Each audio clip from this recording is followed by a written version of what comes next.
Your bangs are too short. The ice caps are melting. Elvis is still dead. Mr. Ed can help. I don't dig writing the blues. Count on Nick at Night. Introducing Lee Sculptured Nails. Long-lasting like luxury salon nails, but affordable because you do them at home. Lee Sculptured Nails. Affordable. But are they easy? Like nothing you've ever used before. If you can polish your nails, you can do it. Glue on an extension. No form. Brush on the overlay. Like nail polish. Smooth shape and polish. Lee Sculptured Nails are easy. And long-lasting like salon nails. Plus, they're affordable. Lee Sculptured Nails. Who else but Lee? Here's the deal. You meet me at the edge of L.A. Bring the cash. I'll bring the Video Music Awards. MTV presents the 1988 Video Music Awards with a special performance by Michael Jackson. Plus, In Excess, Cher, Guns N' Roses, Elton John, Rod Stewart, and many more. Wednesday, September 7th at 9 p.m. Eastern, 6 Pacific. Hosted by Arsenio Hall. Oh, the thing about the cash, I was just kidding. This one's on me.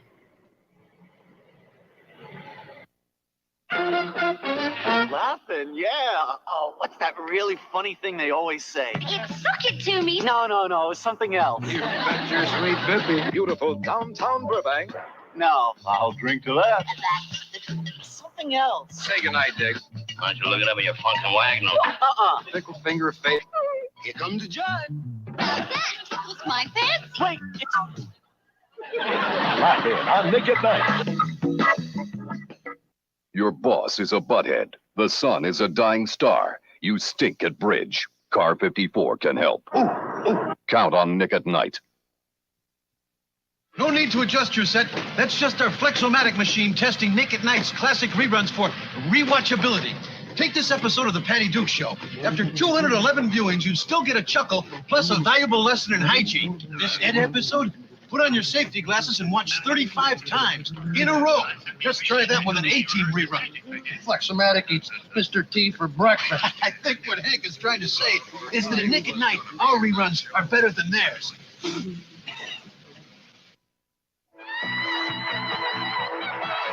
Get away from it all. We've come to take you off to the land of the lost seas. The Saturday Night Live Marathon coming up next on Nick at Night. Chicago. A man is about to get on a plane. Suddenly, he changes his mind. An hour later, the plane crashes. It's dismissed as chance. Northern Texas. A UFO is reported by a dozen people. Although there were no storms, it's dismissed as lightning. Time Life Books announces Mysteries of the Unknown, an important news series that goes deeper into the world of mysterious and unexplained phenomena than ever before. It uncovers the secrets and tells you everything that can be known.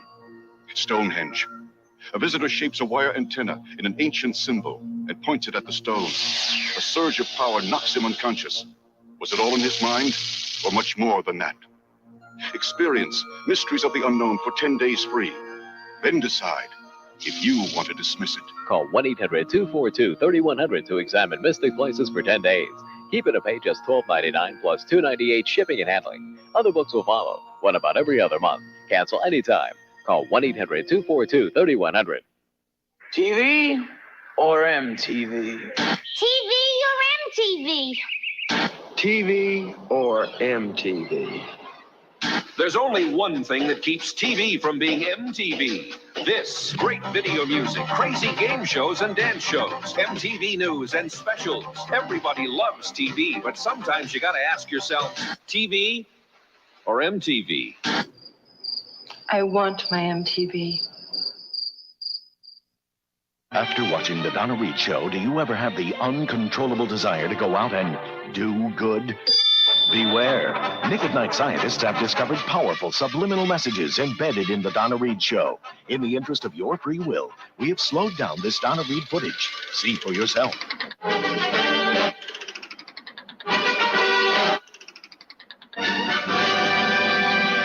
Donna Reed, so much more than meets the eye, every night on Nick at Night.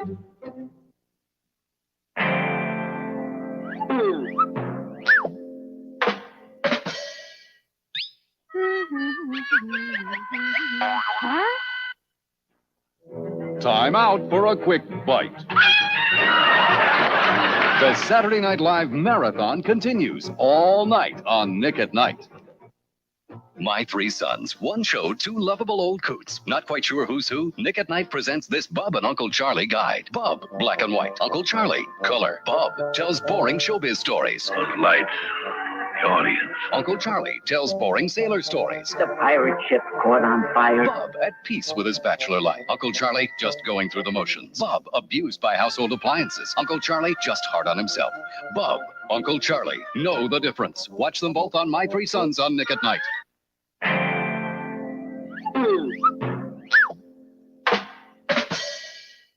Contestant number 1, Nick at Night.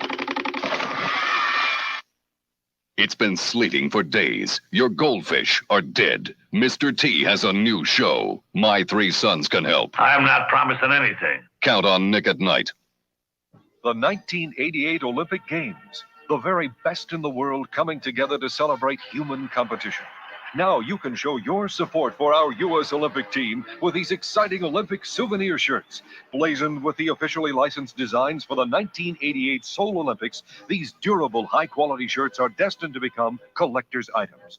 Through this special TV offer, T-shirts are only $12.95 and sweatshirts are only $19.95. Or get a special deal. Order a T-shirt and a sweatshirt together for only $29.95. Join in the Olympic spirit. Order now. Credit card and COD orders, call 1-800-368-2400. Specify small, medium, large, or extra large. Each shirt has a complete money-back guarantee, so there's nothing to lose. Call 1-800-368-2400. Support the U.S. Olympic team by wearing these eye-catching, officially licensed Olympic souvenir shirts. Call 1-800-368-2400 right now.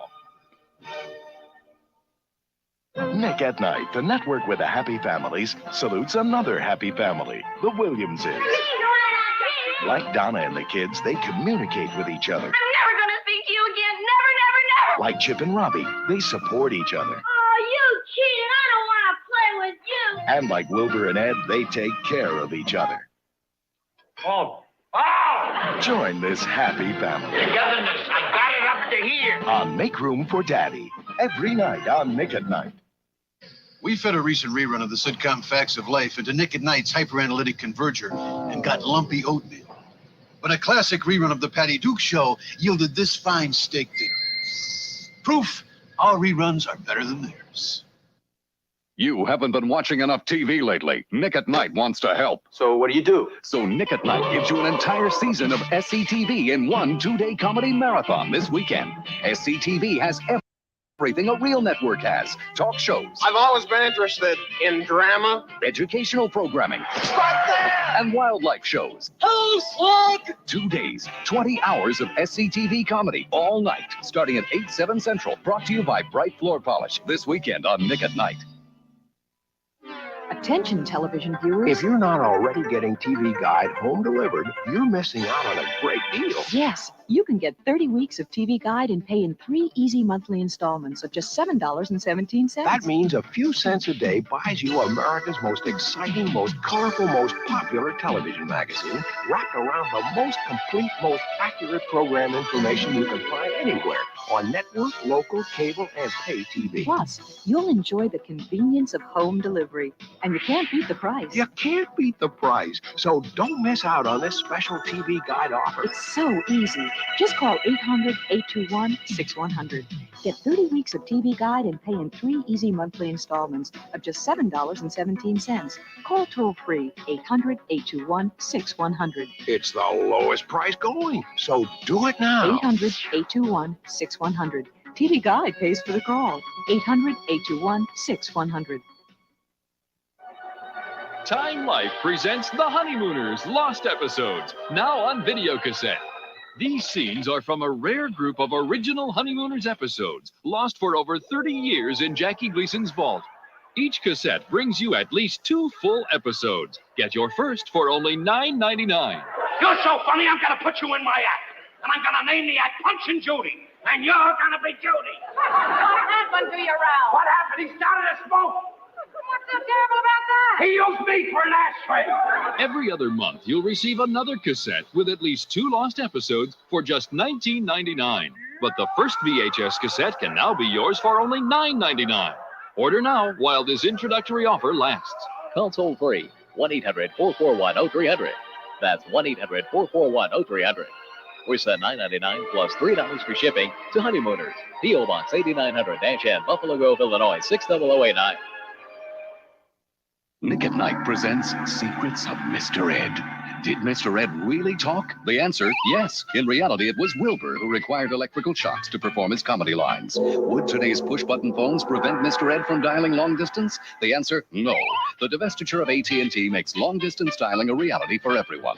Did Mr. Ed perform his own stunts? The answer, no. His stunts were performed by Dirty Dancing star Patrick Swayze. Was there only one Mr. Ed? Yes, the one and only original talking horse on Nick at Night.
Welcome, everyone.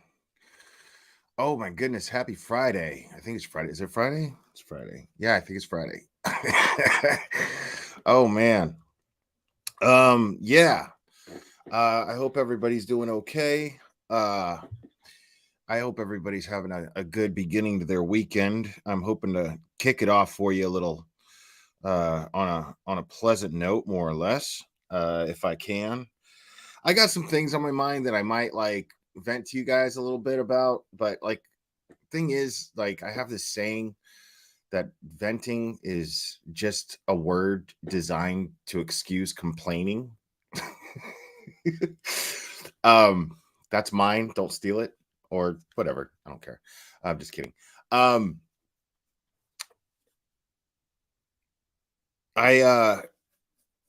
Yeah, and I just wrenched Sinner because I know Sinner is a wrench for headstones and headlines. I'm kind of doing a I know you will, Sinner. I know you will. And I'm I'm kind of doing a whole I guess I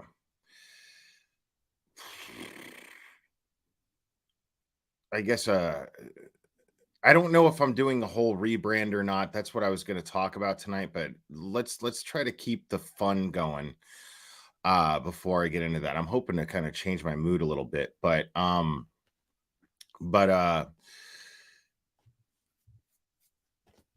yeah, in my frustration that believe it or not, I share with Morbid.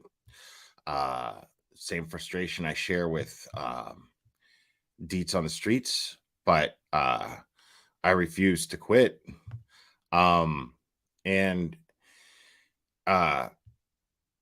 because as I said before, I really love this community a lot.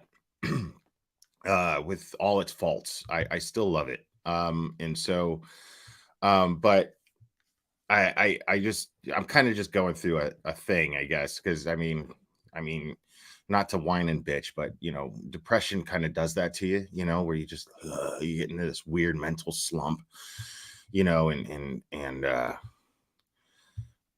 but I'm not, yeah, I mean, I'm not quitting, nothing like that, but I'm definitely going through more or less like I see what they're talking about, and I've seen it for a long time. And it's only now that it's really bothering me in the last couple of months. So yeah, right. Anybody who struggles with depression knows what I'm talking about. You know, And the thing is there's always ways to manage it. There's ways to self-medicate, but there's also ways to just manage it. And part of managing it is accepting that it's there and it's not going anywhere. It's not going to get cured,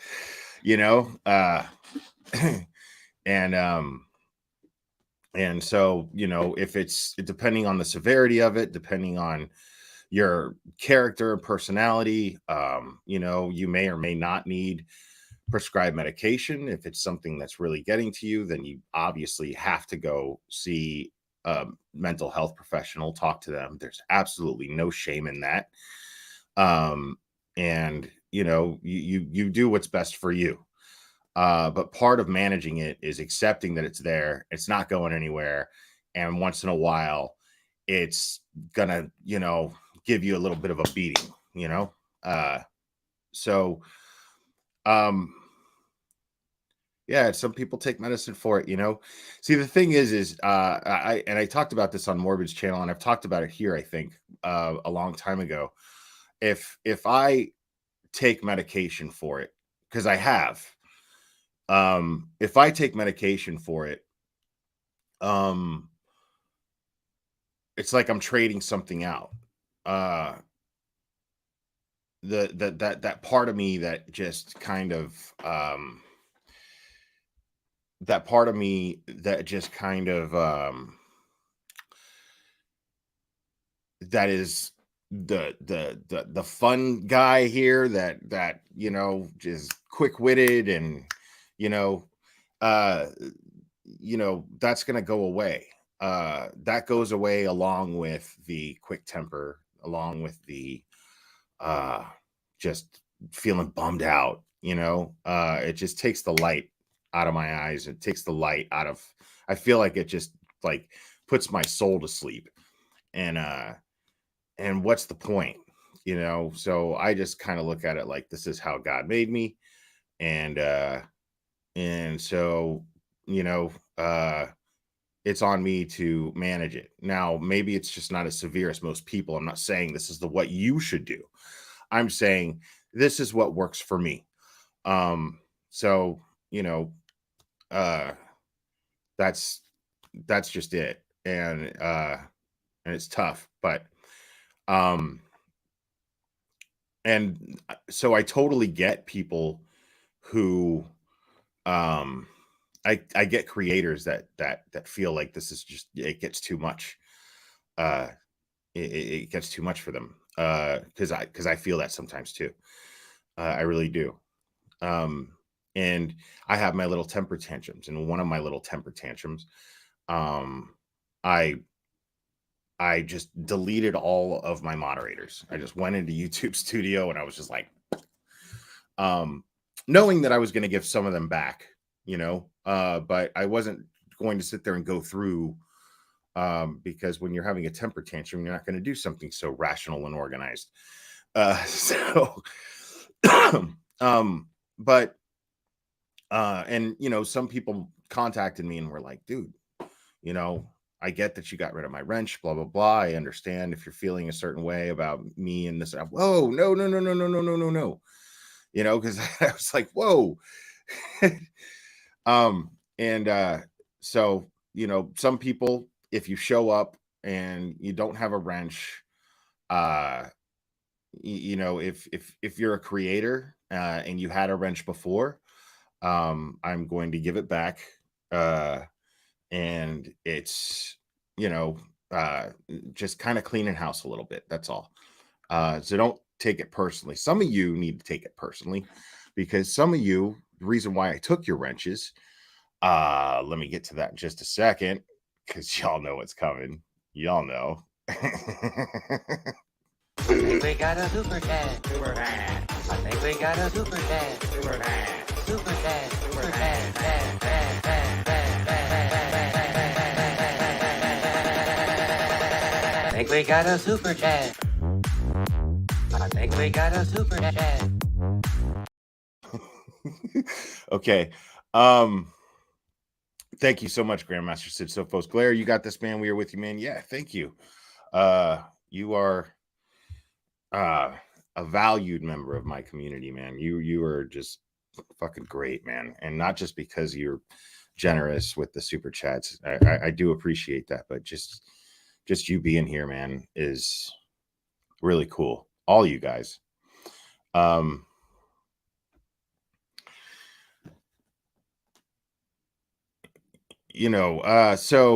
yeah, some of you that I took the wrenches from who are listening and lurking, because I know you are, because you don't have anything better to do, because you're obsessive and fucking weird. It came to my attention that there was a lot of bullying happening behind the scenes of someone who's a valued member of this community. And when I say valued member of this community, I mean fucking gold. With its flaws, we're all flawed here and there, but I will not take bullying amongst my mods. That's insane. Like, I wrench certain people and I try to be selective and careful without getting involved with behind the scenes chit chat and chatter. As I've said many times, there's just a handful of people who I talk to behind the scenes, and literally a handful. Like, I could count on one hand, and there's just a couple of them I barely talk to anymore, not because of anything. Some of them are just very busy, some of them, and I just don't want to bother them. And natural conversation just has not presented itself. It's just how that is, and that's cool. We're all grown-ups and life is happening, and it is what it is. But I won't have bullying of people that I care about, who have done nothing but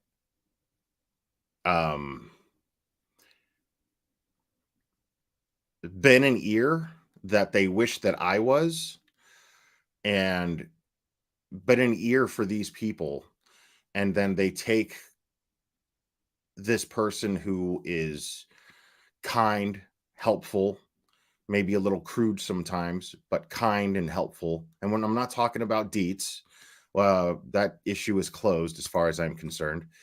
I'm talking about somebody very valuable to this channel. And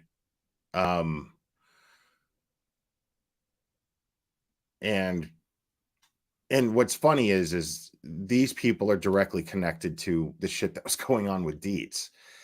And it's not ironic, and it's not a coincidence. It's because shitty people do shitty things, and so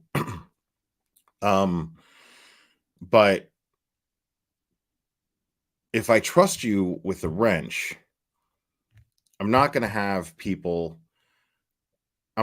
you guys bullying each other. I'm just not going to have that. So anybody who is involved in that, and they know who I'm talking about. They know what I'm talking about and who they are. You're not welcome with the trust that I put with you with this channel.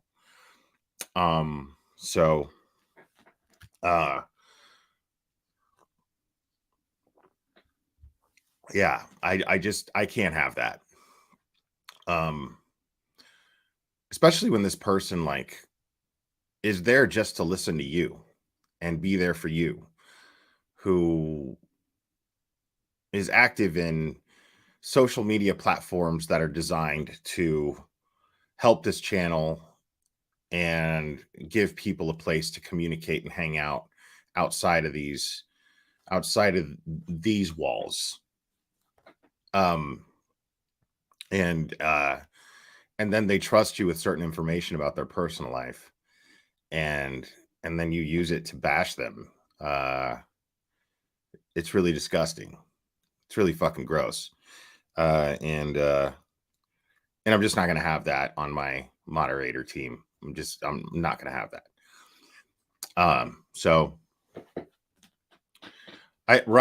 I mean, is this junior high?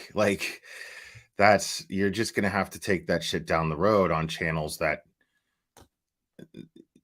participate in that kind of shit. This is why I don't even go behind the scenes and talk to people. This is why I don't answer emails. This is why I don't answer DMs. You know, this is why I just don't do that. Because I don't want to be caught up in that. Because what happens is there's people who will engage in this stuff, and they're doing it to be kind. They're doing it because they have this sense of community, and they're like, you know what, I'm going to get involved and talk to people, and you know, because this is something. Some people, this is all they have. You know, some people live alone. Some people are disabled. You know, some people are fighting a terminal disease and have been abandoned by loved ones or are the last ones of their loved ones. And this is all they have. And, you know, and the fact that I want to be social with people, but because I've been here such a long time, I've learned that it's nothing but toxicity. I just don't engage in it, and it sucks. It sucks because I can't have a personal one-on-one with certain people or with anyone because I just don't trust. I don't trust the vibe that surrounds Discord and anything else. And so, but yeah, so that's that. So hopefully those people have enough sense not to even show up here, honestly, and I'm not going to hide them. But hopefully those people have enough sense not to even show up here. You know, it's just not okay. And it put me in a real bad mood. So moving on. So there are speaking of wrenches, so I'm gonna play some Blankscreen content. And we all know Blankscreen. And there's some channels that I like that wrenched Blankscreen. And I'm like, y'all are brave, because I'm pretty selective about the people I give wrenches to. I'm not giving Blankscreen a wrench, but I love Blankscreen, don't get me wrong. And I suspect that the reason why some people have wrenched Blankscreen is because they know who that person is. You know, it's I mean, it's a self titled troll account. The most hated troll, TMHT. The most hated troll. So it's a troll account, you know. So I'm not wrenching a troll account. But I suspect that those who wrenched them, I thought about it. Those who wrenched Blankscreen probably knows who they are. So I get that. But at first I was like, man, y'all are brave. But I'm grateful for Blankscreen. Don't get me wrong, because Blankscreen does good work. Because I didn't even know this meltdown happened until I think Dietz went over it, and I was on panel. She went over a little bit of it, and because it pertained to what was being said about Bash the Tragedy Pimps and all that bullshit drama. And so I was like, oh my God, you know, because she took it down and then put it behind a paywall or something. But channels like Blankscreen are like, nope. So, and I think maybe Toast went over it, possibly. I don't know. I missed it, but I think maybe Toast went over it. And I hardly ever catch replays, by the way, because again, I love the sense of community where, like, what I end up doing is, I like engaging with the chat. You know, I like engaging with the creator. I like the interactive of a live, if that makes sense. So normally, like, if I miss the live, then I'm usually just not watching it. But the I know that Blank Screen had premiered this, but this is just I'm confident, and I put Blank Screen's link in the chat earlier when we first started. I also put Blank Screen's link in there's Blank Screen. No, I know you don't, man. I know. Yeah, and I put Blank Screen's description or link in the description of this video too, because I'm going to be running Blank Screen's video. So big shout out to Blank Screen, and a big thank you for for preserving this gold that I have not yet watched. I only saw one bit of it while I was on panel with Dietz, and that's all I got to see. So welcome to Social Butterfly. Thank you, member, for 4 months. You're awesome. Will, don't ever change. I won't. You can count on that. I appreciate it. But yeah, Blank Screen is, you guys know what I love to say, man. Blessed are the clip channels, people. And Blank Screen clipped this, or at least recorded it, and it did what in the traditional sense of a troll, which I fully appreciate, because all of canceled Karen's paywall stuff behind Patreon, I went over it just to troll her, because it's just fun. You just, the principle that you put it behind a paywall, fuck you. So that's just very funny to me. So we're gonna go over that.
Thank you, Headstones. Here's the situation. I know people think that because they talk about me, I know who they are. I do not. Even that little Miss Know-It-All, I have no earthly idea. What she talks about. I don't care. I very rarely go over there. I very rarely watch. When people, you can ask anybody and everybody. Oh, thank you. You can ask anybody, everybody, any one of my mods. They don't send me stuff anymore. They literally don't send. They very rarely, I should say, very rarely anymore do they send me anything. And they do that because I've asked them not to. I don't want to see it. It's absolutely worthless to watch. It does nothing to help any case. It makes them feel good to bash somebody. They're bullies. But you don't do anything to help any case, though. I don't know what to say. You guys want to support them, support them. I don't care. But going to the whole bash situation, I do want to address it. People think I won't address it. I always address certain situations. First of all, nothing happened out there. Everybody was utmost respectful and everything like that. Do I know bash? I've never heard that lady's name in my life until like 24, 48 hours ago. Had no clue who she was, never heard of her, didn't hear her voice, don't watch her, don't watch half the crap that is on YouTube. I really don't. Occasionally, somebody will send me something. I'll look at it. I may go over there and comment. I may just move on. Okay? So all these haters out there that talk, I don't know you. Don't act like you know me. I don't know who the hell you are. I really don't give a crap who you are. That's what I can tell you. Well, then why are you suing them? Why do you threaten to sue everyone and actually sue some? If you, I mean, this is the epitome of a lack of self-awareness, if I've ever seen that. Or it's just plain fucking lies. Is that we had a search and three ladies took time out of their day and came out there to search. And you're not talking about spring chickens, okay? You're not talking about spring chickens came out there, but you know, we're welcoming of all and every help when we're on a search. There's nothing major about this. There's no major a certificate or degree you need to walk and look on a ground. There's none. We're not doing. No, but when it's a potential crime scene or possible crime scene, then yeah, you need professional training to be qualified to do that, so that you don't do something stupid like, I don't know, find a knife and pick it up and put your DNA all over it and then waste resources to have your DNA tested because you picked up the knife on the ground on one of your bullshit searches. Yeah, that's why you should be trained. That's why if you're not trained, what you should only participate as far as searches go, the only things that you should participate in are organized searches by trained people. Okay? That's I don't know how many times we have to say it. Organized searches by trained people, by trained professionals. You don't have to be a trained professional, but be out there with trained professional supervision. It matters. It matters because you could walk onto a crime scene. Dummy. Grid search. We're not looking for tiny molecules. We're not looking for little pieces of evidence. We're looking for a big person, a human being. Okay. Okay. Oh my God. Y'all give me 1 second here. Give me one second here. I have to process that. And then I got to hear it again. Hold on. Okay.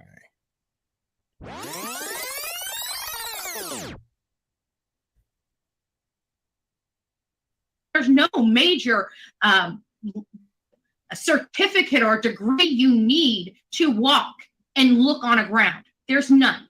We're not doing grid search. We're not looking for tiny molecules. We're not looking for little pieces of evidence. We're looking for a big person. Okay. This is why we say what you're doing is unethical, stupid. Because there is such a thing as evidence that is absolutely microscopic. And by you stomping your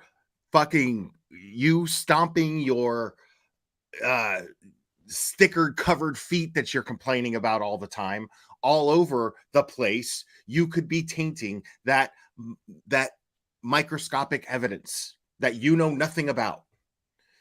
Oh my goodness. No, not again. Not again. I think we got a super dad. Super dad. I think we got a super dad. Super dad. Super dad. Super dad. Dad, dad, dad, dad, dad. I think we got a super dad. I think we got a super dad. Thank you, Right Up Church. Lisa Oldham's, thank you. No, she's just stepping all over him. Exactly. Thank you again. And Unsocial Butterfly, thank you so much. I gotta hear it. All right, there you go. You got it. Yeah, like how do you? This is why. This is mind-blowing to me that Betty does not understand. Like, this is the lack of self-awareness that I'm always talking about. This is how we know, Betty, that you don't know what the fuck you're talking about or doing. You have no idea. Because you're just now giving us a vivid example of that you have no idea what you're doing or talking about. Because, yes, you're not looking for, molecules and blah, blah, blah, blah, blah, shit that you don't know anything about. But you're probably tainting it by walking all over it. dummy. A human being. Okay. Clearly, we should be able to see. That's what we're looking for. We get in there. Okay. That's a search. So we had 3 beautiful ladies come out there and help us search. We had more eyes on the ground. We were able to find more stuff. We were able to go locate that stuff. We were able to determine that it had nothing to do with her or something completely different. This illusion that we don't do real searches is ridiculous. This illusion that you know how I know that you don't do real searches? Because you don't even understand the concept of tainting possible evidence that you can't see.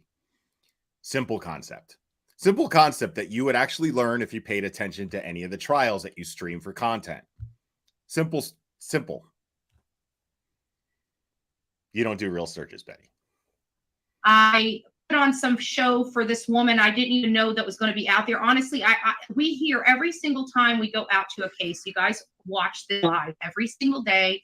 You know I'm not lying. I don't need to show freaking receipts. Go look it up. Bullhorn Betty. Bullhorn Betty. Bullhorn Betty. That's all you have to look at, right?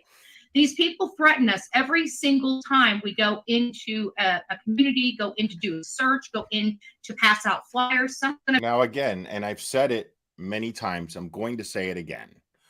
I don't agree with anyone. And there are people that I respect that disagree with me, and that's fine. But I do not agree with anyone going out there and counter protesting these people.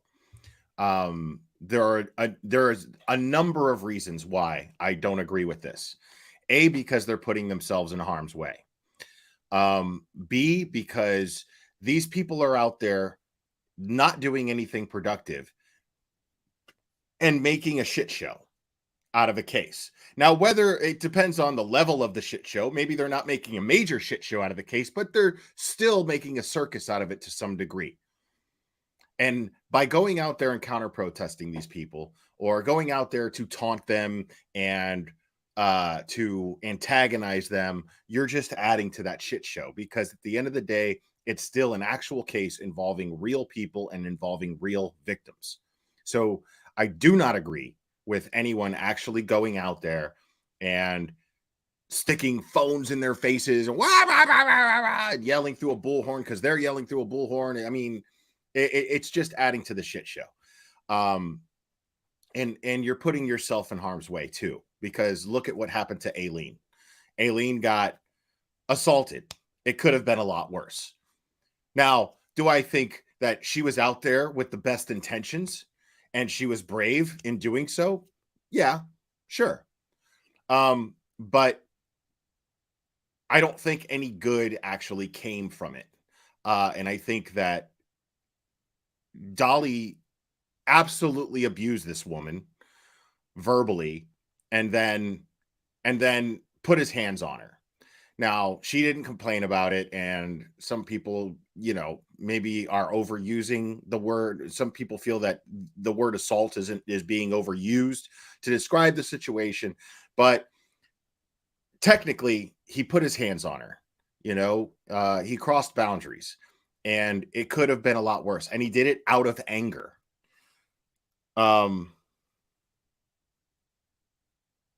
She crashed your chat.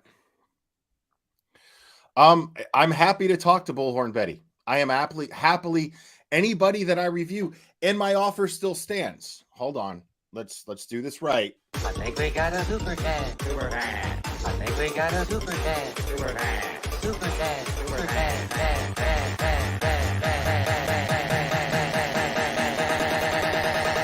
I think we got a super cat. I think we got a super cat. I love that breakdown.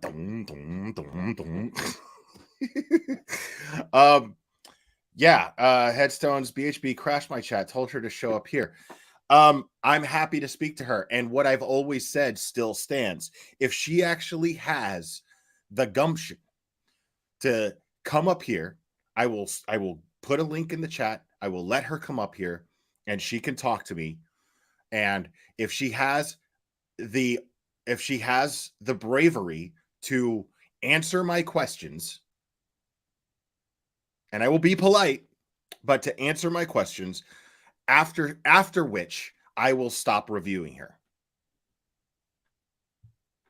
I mean, just drop in the bucket of content for me.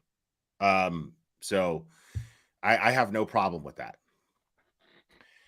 But this is the thing, is they never do.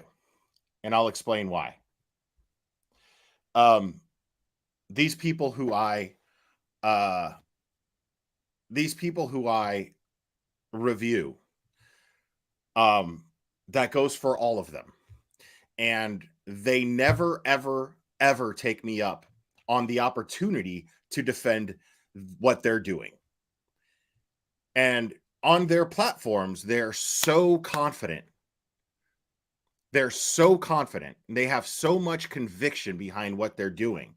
But me, I'll jump on any panel. If somebody's calling me out, I will jump on their panel and I will confront them. And I will absolutely defend my content. Absolutely. Because I have genuine conviction behind what I'm doing. I believe in what I'm doing, and I believe what I'm doing is right. If they honestly believed what they were doing, then they would take the opportunity, no matter whose platform it was, they would jump on the opportunity to do so. But she won't. I've been saying this for a couple of years now. She won't do it. But as I was saying before, I do not agree with people showing up to make this situation even more awkward and more troublesome than it already is. And that's what that's inevitably what you're doing. So and that's the funny thing is I believe that on the surface, Betty believes, but deep down, she knows she's full of shit. She knows she's absolutely full of shit. But I believe on the surface, she believes what she's doing. I think that she convinces herself enough to be able to actually get in her car and go out to these places and search, and that she's actually doing something productive. But no, I think that she's one of those people that just convinces herself of a lie enough to make it the truth for her. That's what I believe.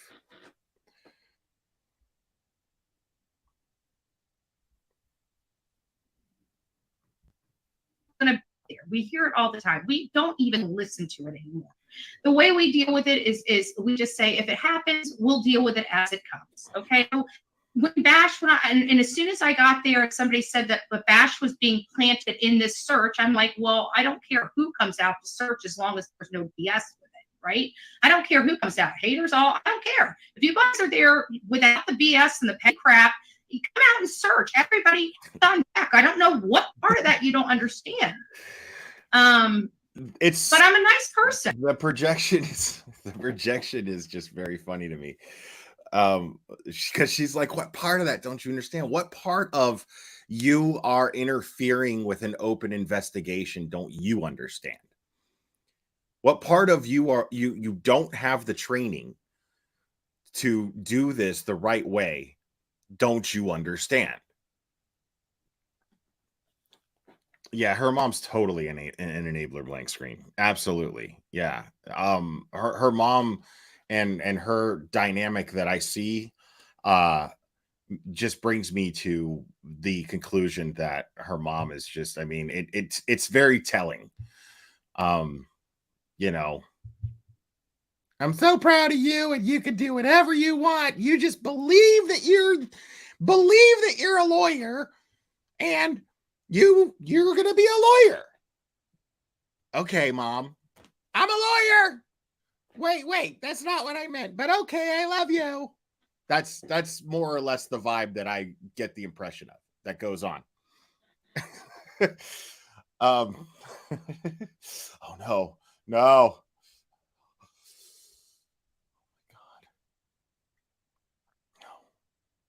I think we got a super dad. Super dad. I think we got a super dad. Super dad. Super dad. Super dad.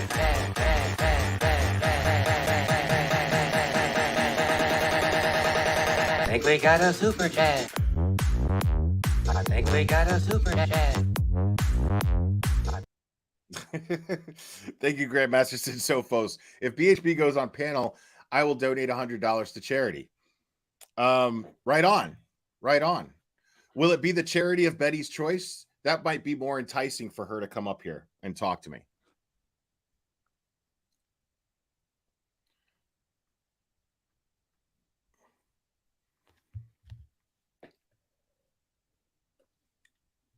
No, Bobby Swain. That's Ryan Upchurch. Ryan Upchurch transitioned and decided to become an internet dancer. True story. True story. No, I'm just kidding. Person. People are like, well, you come on here and you're this, that. Well, let's put this in perspective. You tell me how good you would feel every time you come on to your show and you are attacked every single day for 2 freaking years. I just want to know how your behavior would be. You know what's really funny is she doesn't seem to realize there's there's one particular detail. I do not get attacked every time I come on the show. Toast doesn't get attacked every time she goes on her show. Headstones doesn't get attacked every time she goes on her show. Hell, I was in Annie 10 to Life's chat maybe a week, 2 weeks ago. She had an insane amount of people in her chat. It was something like God, it was in the tens of thousands. I can't even remember the number, but it was in the tens of thousands, and there was no there was no trolls. Why? Because you have to understand, Betty, your behavior draws this stuff. I don't have this problem. You're like, every time I go live for the last 2 years. Well, that should tell you something. That should tell you something. Because I don't have that problem. Like, I don't have that problem. Most of the creators who I like and respect don't have that problem.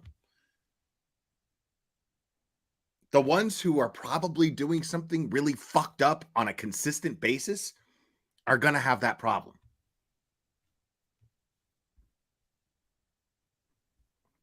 Be because all these people that talk about my behavior have been subjected to the crap that they subject me to. First and foremost. So I'm sorry if I'm not warm and bubbly for you. Okay? You know? But at the end of the day, you don't know me. What you get to see on here is me for 2 hours every single day. Who I am. The real Betty. The one that everybody does not want to see is actually a nice person that really. No, that's the thing, is we do see the real Betty. The problem is Betty doesn't see the real Betty. That's the problem. Betty does not see the real Betty. Okay? Because just because you smile and you read from an inspirational book, that does not make you a nice person. Because we also see you victim blaming. We also see you talking about children being euthanized. We also see you talk about attacking parents of missing children, attacking families of missing people. I mean, I could go on and on. I mean, so that's not the behavior of a nice person. I think we got a super cat. Super cat. I think we got a super cat. Super cat. Super cat. Super cat.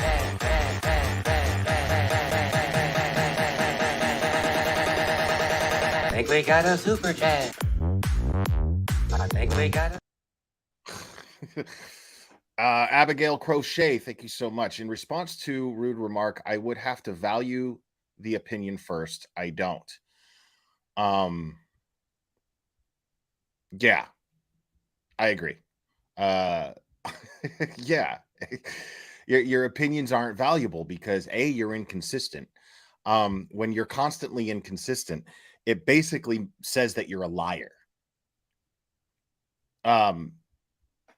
Whether you're lying to your audience or you're lying to yourself, you are, by definition, a fucking liar. So, but you don't seem to understand that. And the thing is you don't feel that blaming victims and saying the horrible shit that you get called out on all the time makes you a bad person.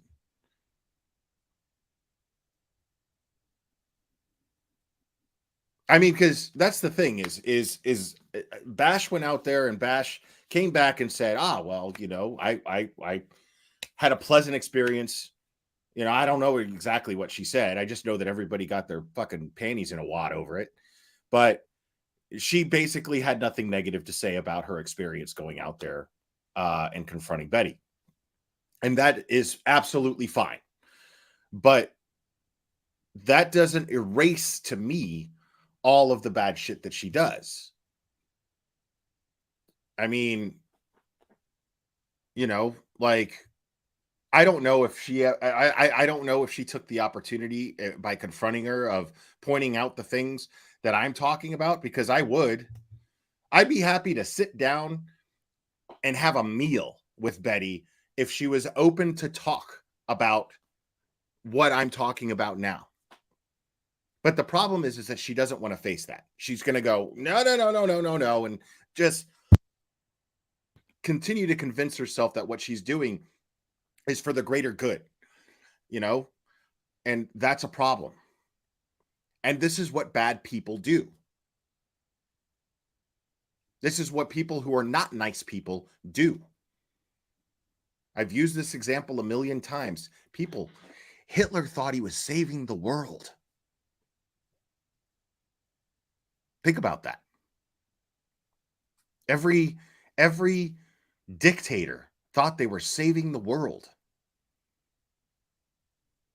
They had these weird delusions of grandeur and thought that they were doing something for the greater good and doing it for everyone.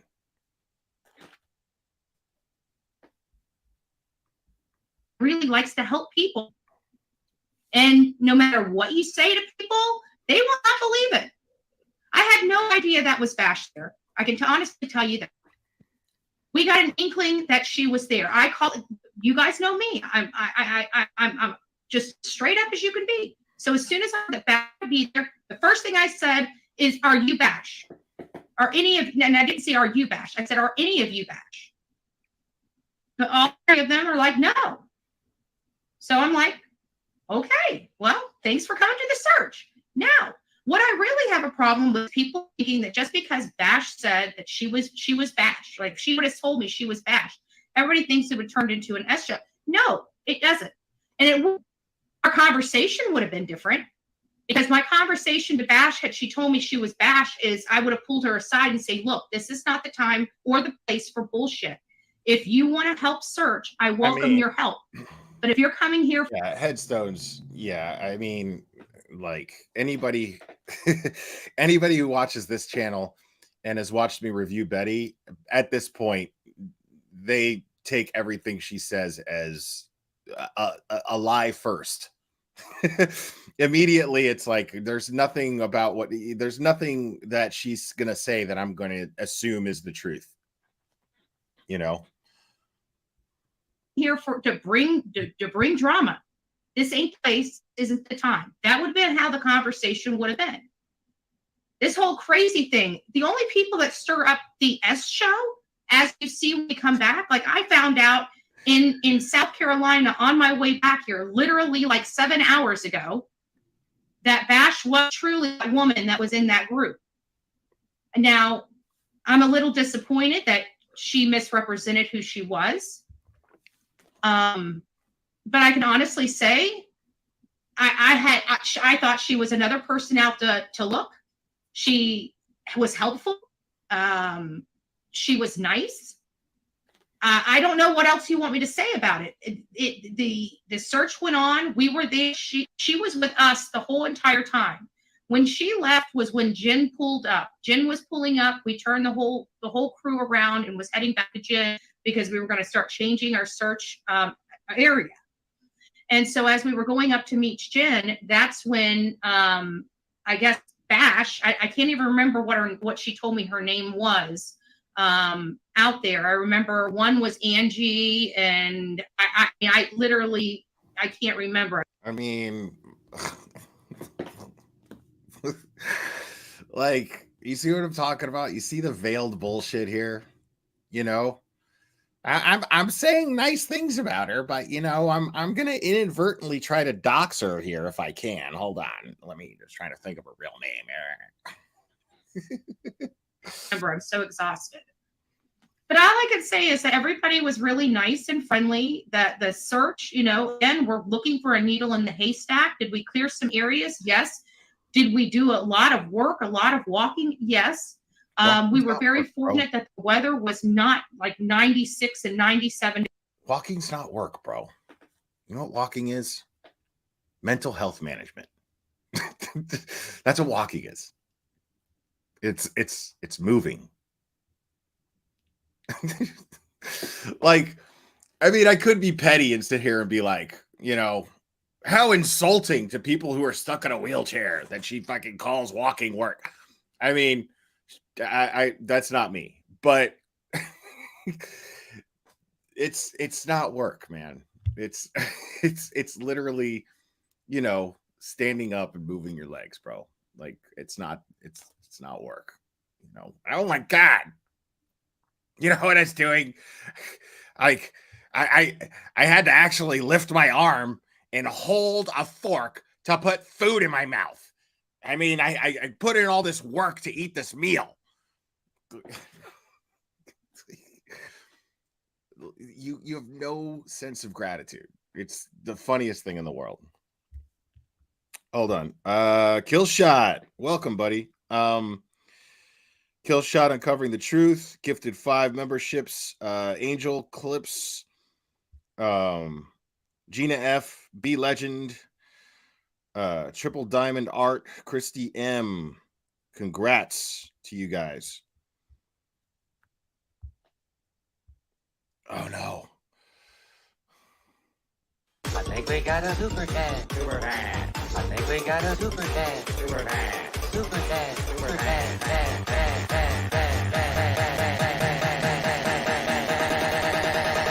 I think we got a super chat. I think we got a super chat. Stella Bella, thank you so much. If I had dinner with BHB, will there be, if you had dinner with DHB, will there be candles, wine, and a foot rub? Sid and I want to know. No. But what I'm saying is, and I realize you're being funny, and I appreciate the super chat. Thank you. But what I mean simply is, the gesture of breaking bread with another human being is a sign of peace. It is a gesture of peace to break bread, sit down and break bread with somebody and discuss things peacefully. That's what I mean by that. I would be happy to do that with anyone who I feel would I could have a conversation with. But and that was just an example. I don't even know if I would literally do that, but now that you put me on the spot, maybe, sure.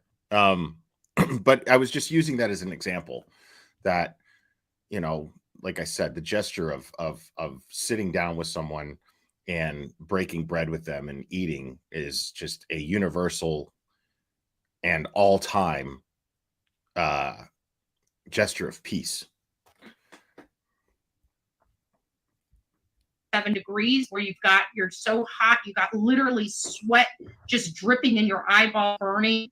I got scraped up a little bit inside. You're not even there and you're complaining. Like, you're not even out there. You're sitting in the comfort of your air-conditioned home, and you're still complaining.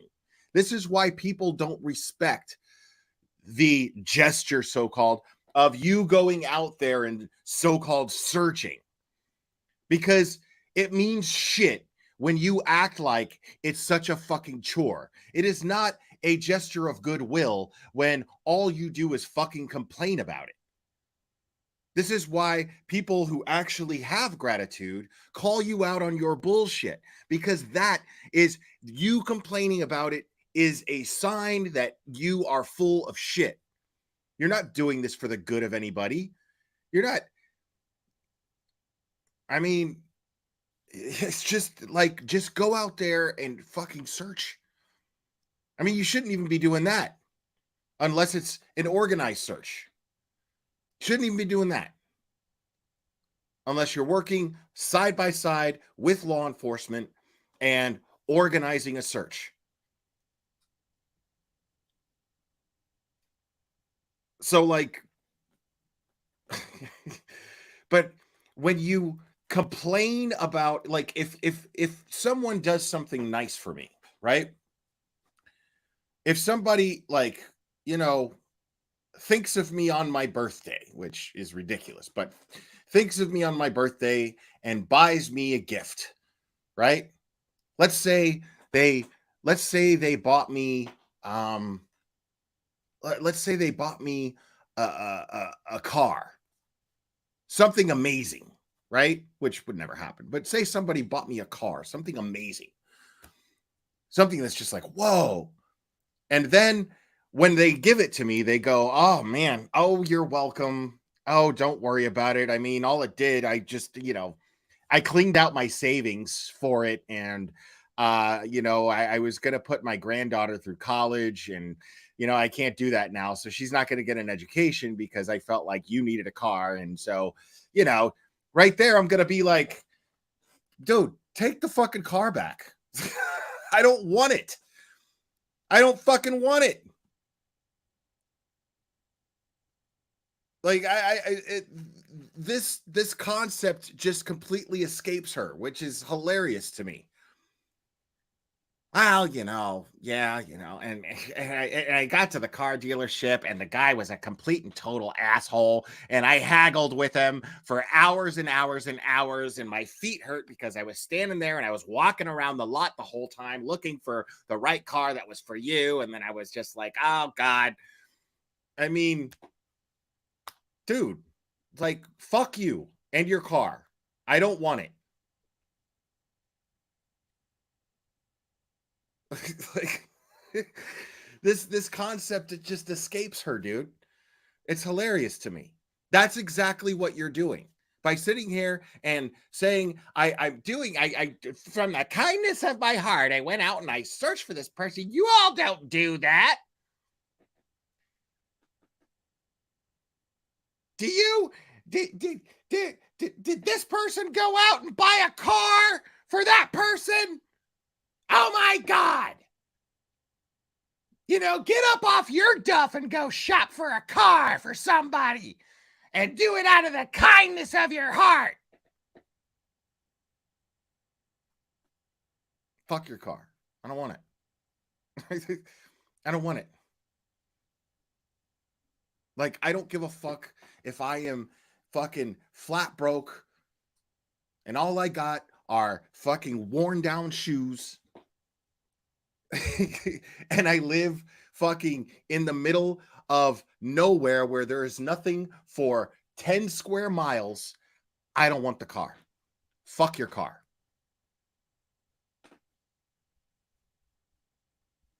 In some of the briars and bushes, you know, searching, because if we saw something, you know, Olivia or myself that went and checked it, you know, we didn't want anybody getting injured or hurt or anything. And we were equipped to go over there and check and whatnot. So everything that we did was mapped. I've got to say, after she left and we moved our search, well, we didn't really move our search area. We went back on the way we just went further. And we kind of had a lead to guide us to a specific area. And so we ended up like Jen, it was Sonia. I think we got a super dad. Super dad. Super dad. Super dad.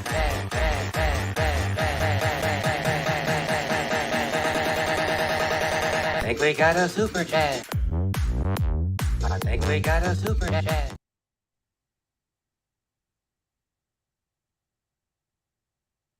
Grandmaster Sid Sophos, you are too kind, man. Thank you so much. Glare, the chat is on fire. A lot of people love you. I love all of you too. Thank you. Thanks, Grandmaster Sid Sophos, man. You're awesome, dude. Appreciate it. Anya, the two other ladies that were with us, the brush was too dense, couldn't get through it. So they went back in to their car and waited for us, which they waited for us.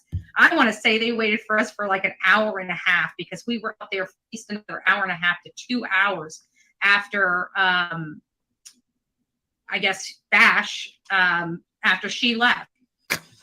And so we cut through all of these bushes. I ended up falling in a hole. I mean, it wasn't too big, but it was big enough for my freaking front of my shoe.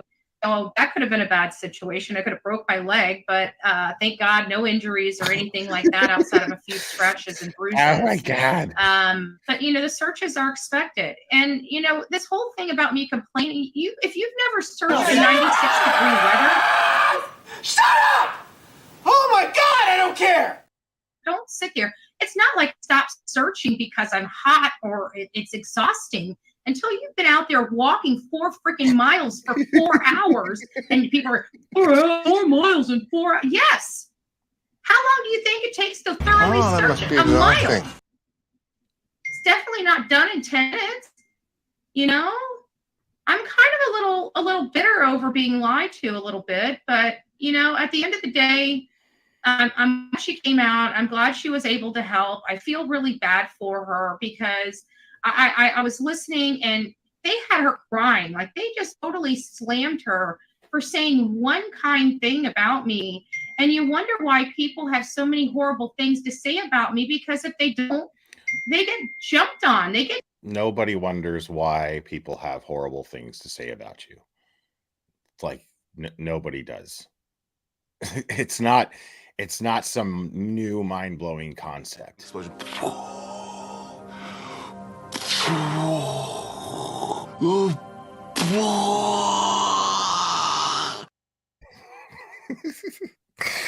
It's not, I mean, Betty.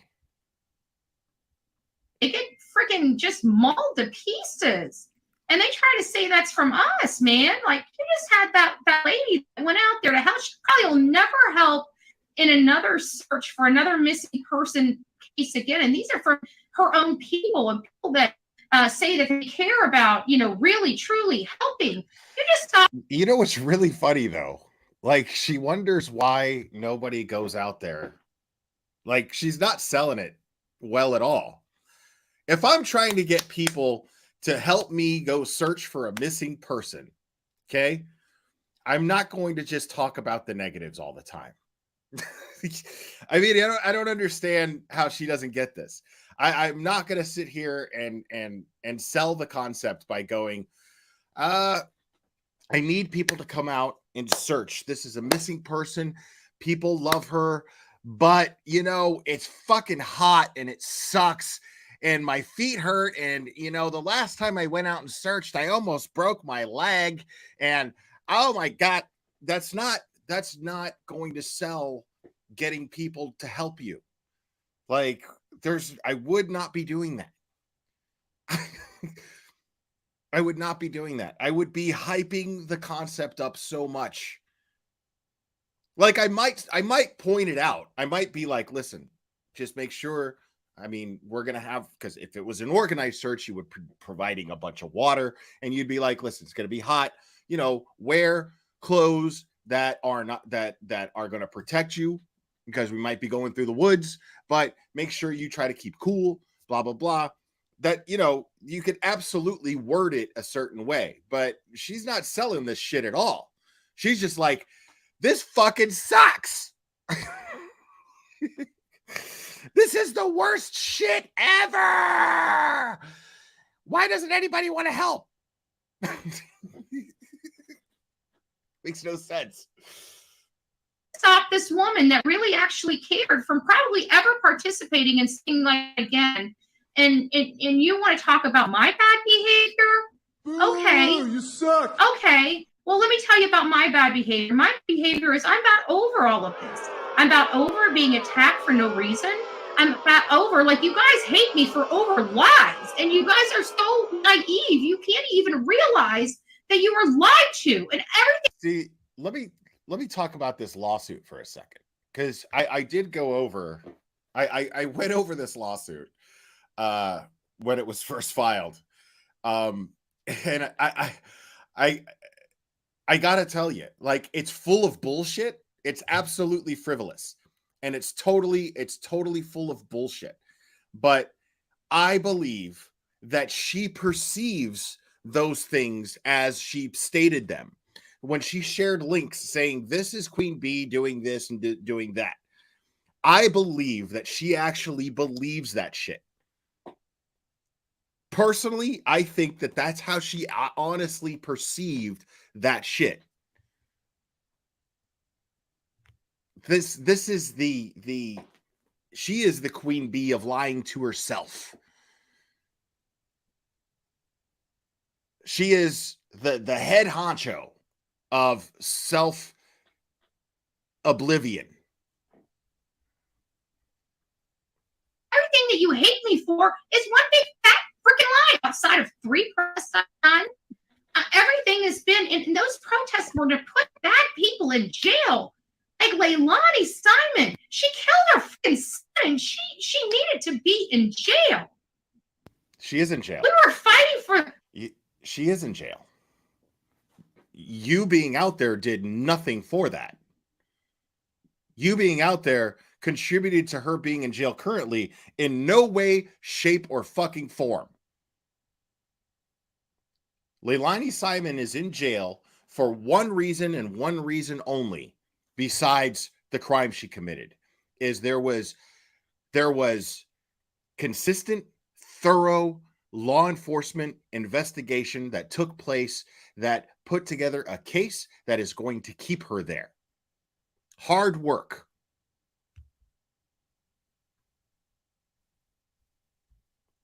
I think we got a super cat. Super cat. I think we got a super cat. Super cat. Super cat. Super cat.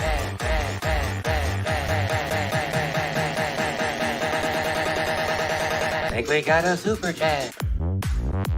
I think we got a super cat. I think we got a super. T. Brittany says, play the Psychops song. Grandmaster made me do this. Well, there you go.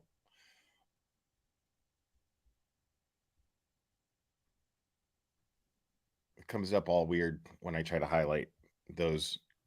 A 20-month-old child. Thank you, Team Brittany. For the person that brutalized that child to be put in jail. And this is why you get shit, okay? Like, I've been talking about it since I covered you being out there and doing this, because you trashed the chief of police of Chatham County, and you still do to this day, and he's the one that got justice for that 21-year-old child, and you want to take credit for it while bashing this man. That 21-month-old child is getting justice for reasons that have nothing to do with you. You did jack shit. Nothing. Unreal. Was that really that wrong? And we were blamed for all of the protest stuff. And that had the night stuff had nothing to do with us. Like, literally, we went out there one time at the night just because we had heard that the people were getting arrested, and we wanted to see what was.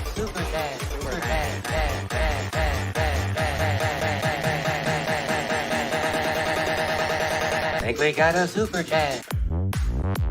I think we got a super chat. M. Kate Guttermouth. Yeah, maybe. I have a shut the fuck up one, which I'll play at the appropriate time.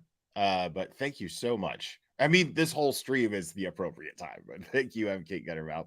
Appreciate it. What was going on out there, and as soon as we show up, we were blamed for the whole thing. Even the baby cry, we had no baby crying. We alarms going. We didn't do any of that. But these are people that sit there and tell people that they're telling them the truth. They can't lie. It's all they can't lie. Well, it's kind of funny because all that information you fed your audience was nothing but lies. Dude, we saw it. Nothing but lies. The fuck are you talking about? We saw it. You're lying. And you're a piece of shit. We saw it. Like, we covered it. Like, you were streaming it and we covered it. What are you talking about? We saw all that shit. We saw you doing that shit. Jesus Christ. Stop breaking the law, asshole! Jesus. You thought, because you thought that it was true and you peddled it and you hurt people. And you had a woman come out there that didn't need to be out there that assaulted me.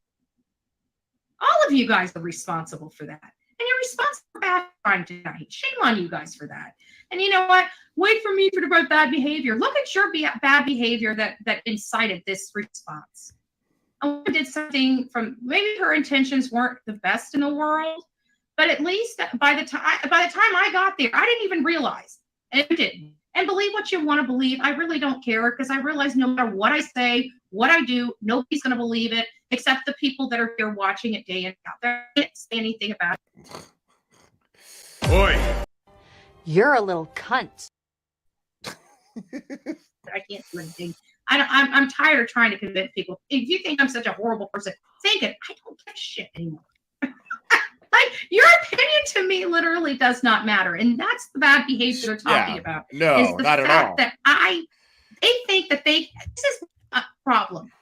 What do I think bad behavior is? I think bad behavior is somebody actually thinking that they can dictate to somebody that they know how they should act, how they should live their life. You do not have that right at all. I'm a good person, whether I like it or not. And yeah, I come out here because and speak my truth.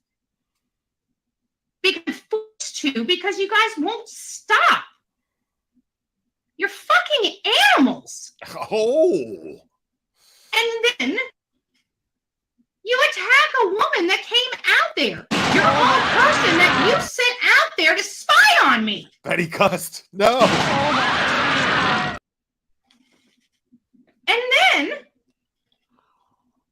you attack her because you didn't get the narrative that you wanted.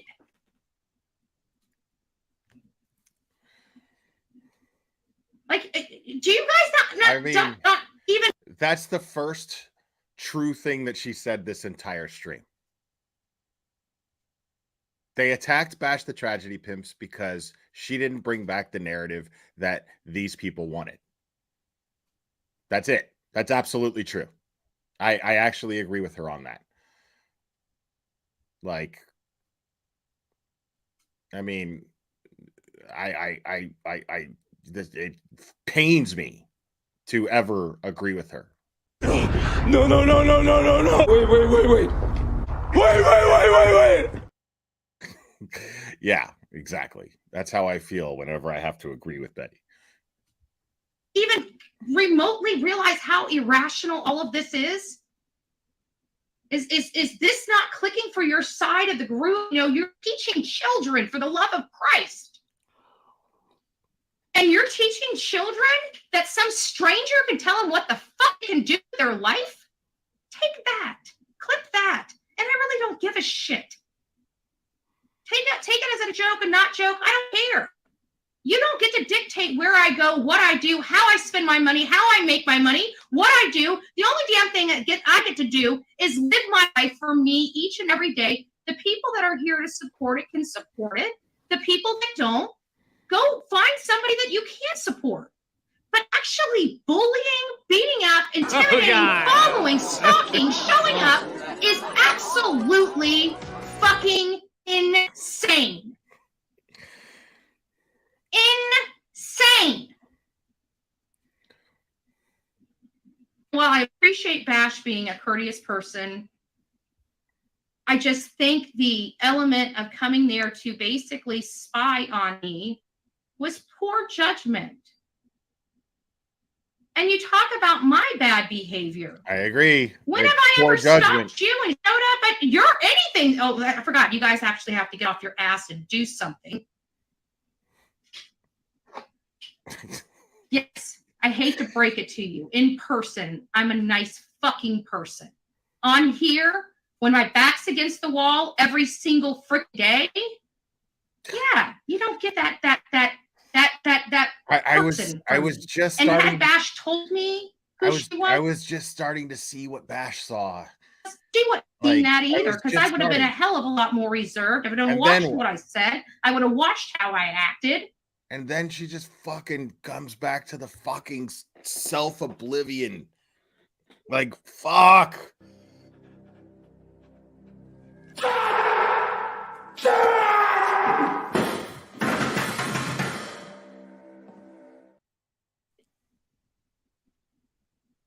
Leave that. But anybody that sits there and supports somebody showing up to stop somebody, fuck you, and fuck you. And if you have a problem with it, fuck you some more. Now click that, you fucking bitch. And tell me how horrible I am. This is the side you guys get to see because you pull it out of me on here. You don't get to see it.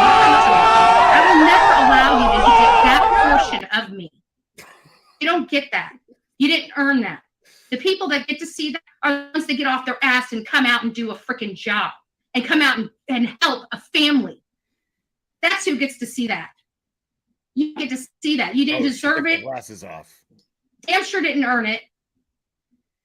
You want to talk shit about me all the time? Talk shit about my fake reputation, because that's what I call it, a fake reputation. This is one tired mama right here, okay? This is the face of a tired person.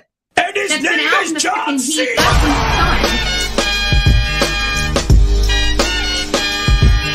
the sun, searching for 2 days for a kid that I'm barely going to find, if I even can find information to even locate what county she might be in. But we did find information. No, you didn't. Every time we go out on these things, we at least get Jennifer, her mother, a little more information to help her understand what happened to her daughter. And maybe you assholes out there don't understand that.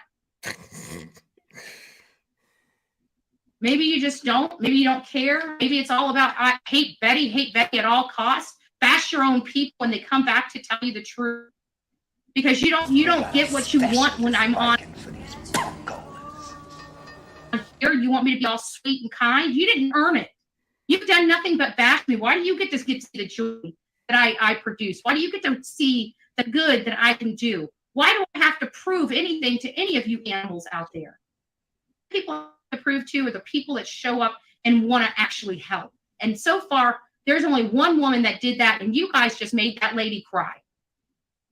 So congratulations. But just when I think you guys can't get any lower or any shittier or any more scumbaggy, you guys proved me wrong.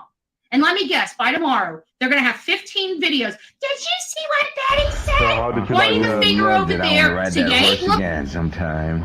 Ooh, yeah. over there.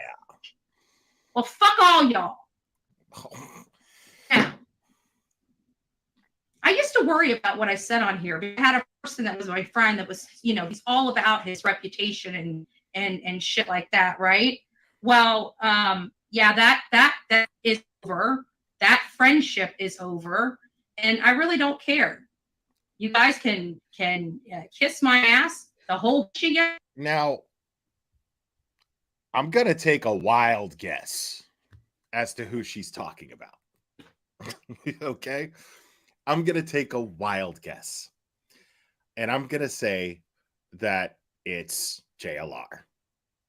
Okay, and maybe JLR realized at some point that he was behaving like a complete and utter fucking douchebag. And he was doing it alongside of you. And probably got to a point and went, well, hold on. If I can self-reflect and go, I've been acting like a douchebag. Now, it's one thing that he hasn't taken accountability for it and said anything about it or even apologized. But, you know, a lot of creators do this. Most people are too proud. Most people are too proud to face something, and a lot of times they're just going to go, you know what, they'll make the self-reflection and then they'll go, you know what, I'm just going to do, I'm going to maintain face, and I'm just going to change my actions moving forward and change the nature of my association with people that I behave like an asshole alongside of. And that's the vibe I'm getting from JLR right now. That's the vibe. And truth be told, like, I'm pissed about certain things that JLR has done to me and my family. I'm pissed about that. But you know what? An apology would be empty. I wouldn't want that. What I would want is to see what he's doing now. So, JLR, apology accepted.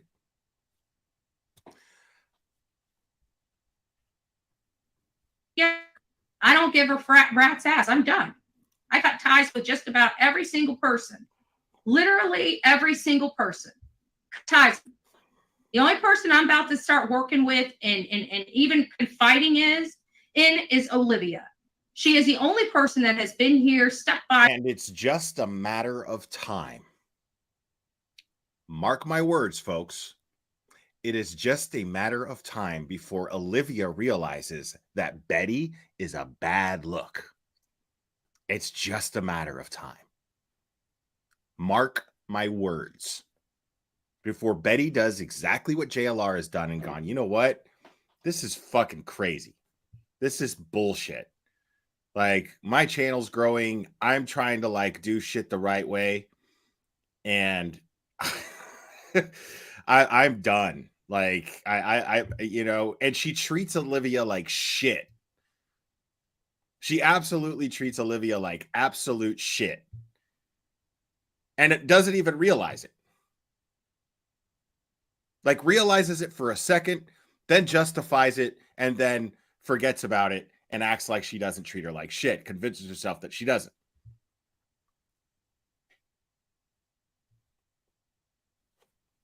Well, Olivia, she has nothing to use her for. She's using Olivia. Olivia's the one with the editing skills. Olivia's the one who's a photographer.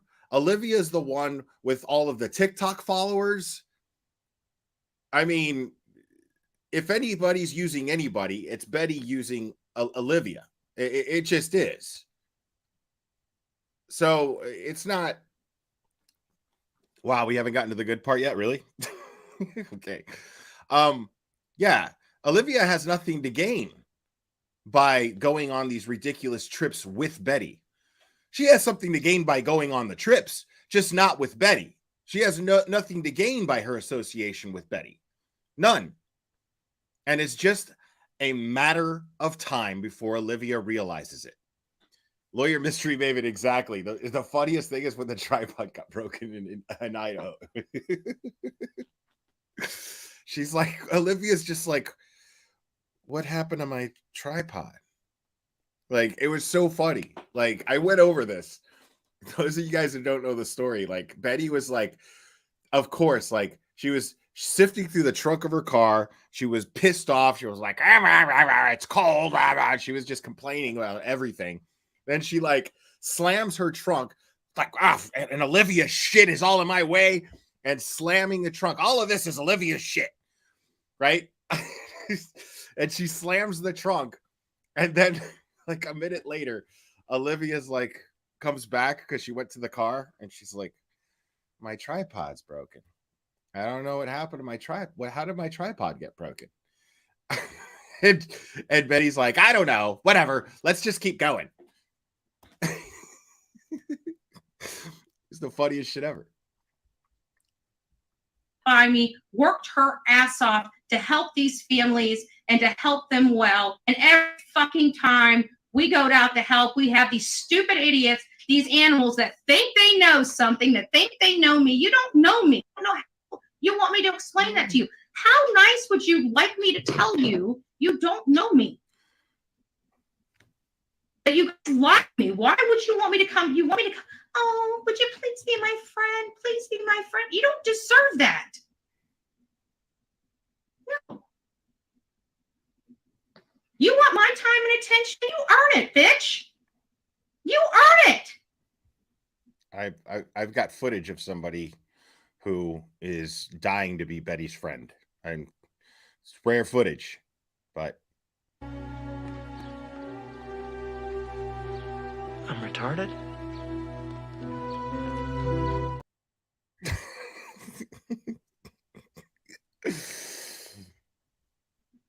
Bull your way into it. Fuck you.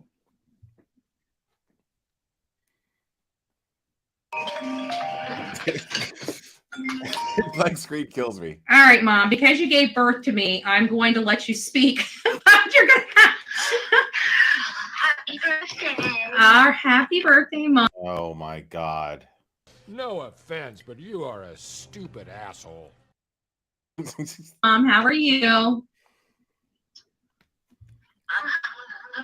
You better let me speak. I let you speak, Mom. Go ahead.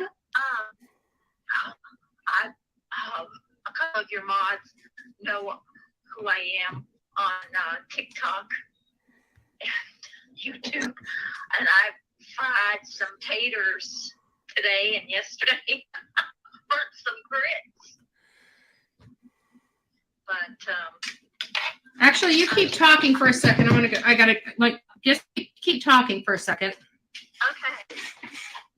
I just thought that I couldn't stand it a minute longer on Miss Daisy Basham. I just wanted to go up there and knock her off her. Well, we don't prescribe to violence, Ma, but you know, it's just. Oh, yeah, we don't prescribe to violence. Now, let's look past the impeccable grammar skills of Betty, and talk about Betty telling her mom, who it's very well known who she assaulted, and say we don't prescribe to violence. It's beautiful. It's classic. I love it. It's just. It's a little There was hard. nothing that woman thought of me. I get it, but at the end of the day, you know, it's just a little disheartening that I'm not turning this to anything about me. They are. It's like, you know, they keep saying, "Oh, she only goes out there for herself, no, even this, I've literally have done everything I can possibly effing do to help this family. And everybody is like, oh, she's just here for something, Like, I haven't asked nobody for a fucking dime. I know. You wouldn't even take money from me. And by the way, the money Wow. I'm going to give you anyhow, you just burn it up in 10 minutes with all those cussing. I know. I'm sorry. I'm just, you guys can understand my hostility though, right? I mean, think about it. Somebody just showed up. Mom. You're forking out all your money. You fork out every penny you have to go do all these things. They don't realize you've got the hotel, you've got the gas, the wear and tear on your poor car. The wear and tear on my poor body. You know, Wow. And all you have to do is look at your face and see that you've got 2 burnt holes in a blanket for your eyes. So, I'm telling you, Betty. I never show receipts. I never show receipts what I'm doing. I am the freaking receipt. Jesus. Somebody messaged me last week on TikTok and said, what the F is she going to Tennessee again for? It was that Prof K, whatever his name is. Oh, good Lord. A professor. A professor truly has time to attack a YouTuber. And I said, because she was invited by Jennifer, her mother. And not only that, but like, you know, dude, I love, like, they're like, how pathetic that a professor, like, it's so funny to me that there are like professionals who criticize Betty openly and go, what the fuck are you doing? And it doesn't occur to her that what she's doing is fucked up. It never does. Yeah. I see you in the chat. Yes. I have one in the chat right now. And it's mind-blowing that it just never occurs to her. we don't go in here without having law enforcement contact. I made sure that my area was cleared for, for us to search. That's okay. This is what she describes as being signed off by law enforcement. Hey, I just wanted to let you guys know my name is Andrew Griffin, Bullhorn Betty, aka Bullhorn Betty, and I'm coming out there and I'm going to search for this missing person. And I'm well within my rights to do so under the First Amendment, and you can't stop me. And if you arrest me, then it's going to be all over YouTube. That's not getting endorsement from law enforcement. That's Karening law enforcement, and law enforcement being like, all right, man, whatever, just fucking whatever. I don't give a shit. Like, you're not asking for our help, right? So all right, cool. That's all that is.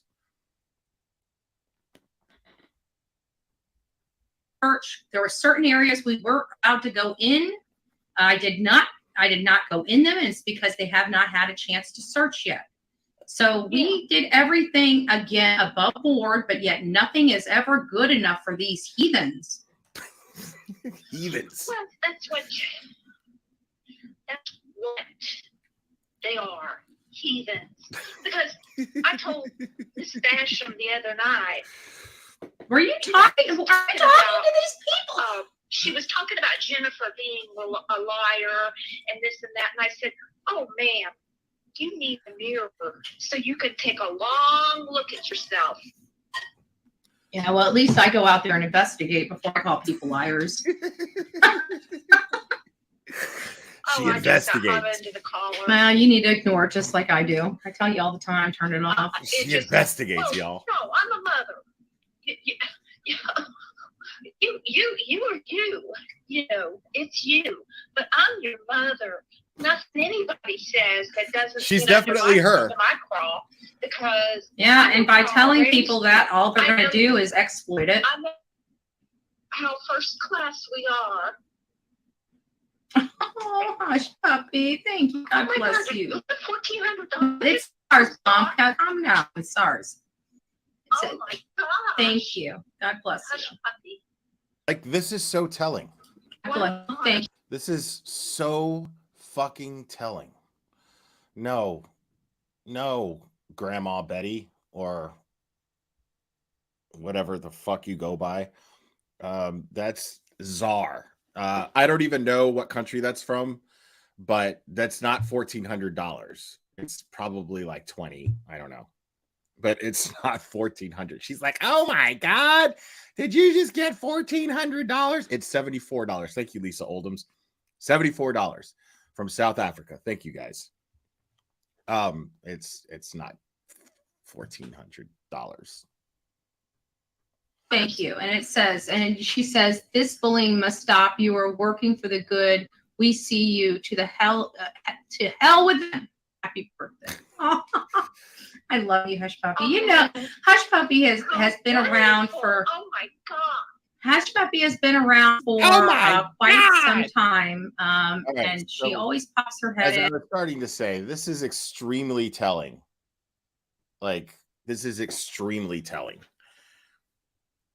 Betty is the way that she is.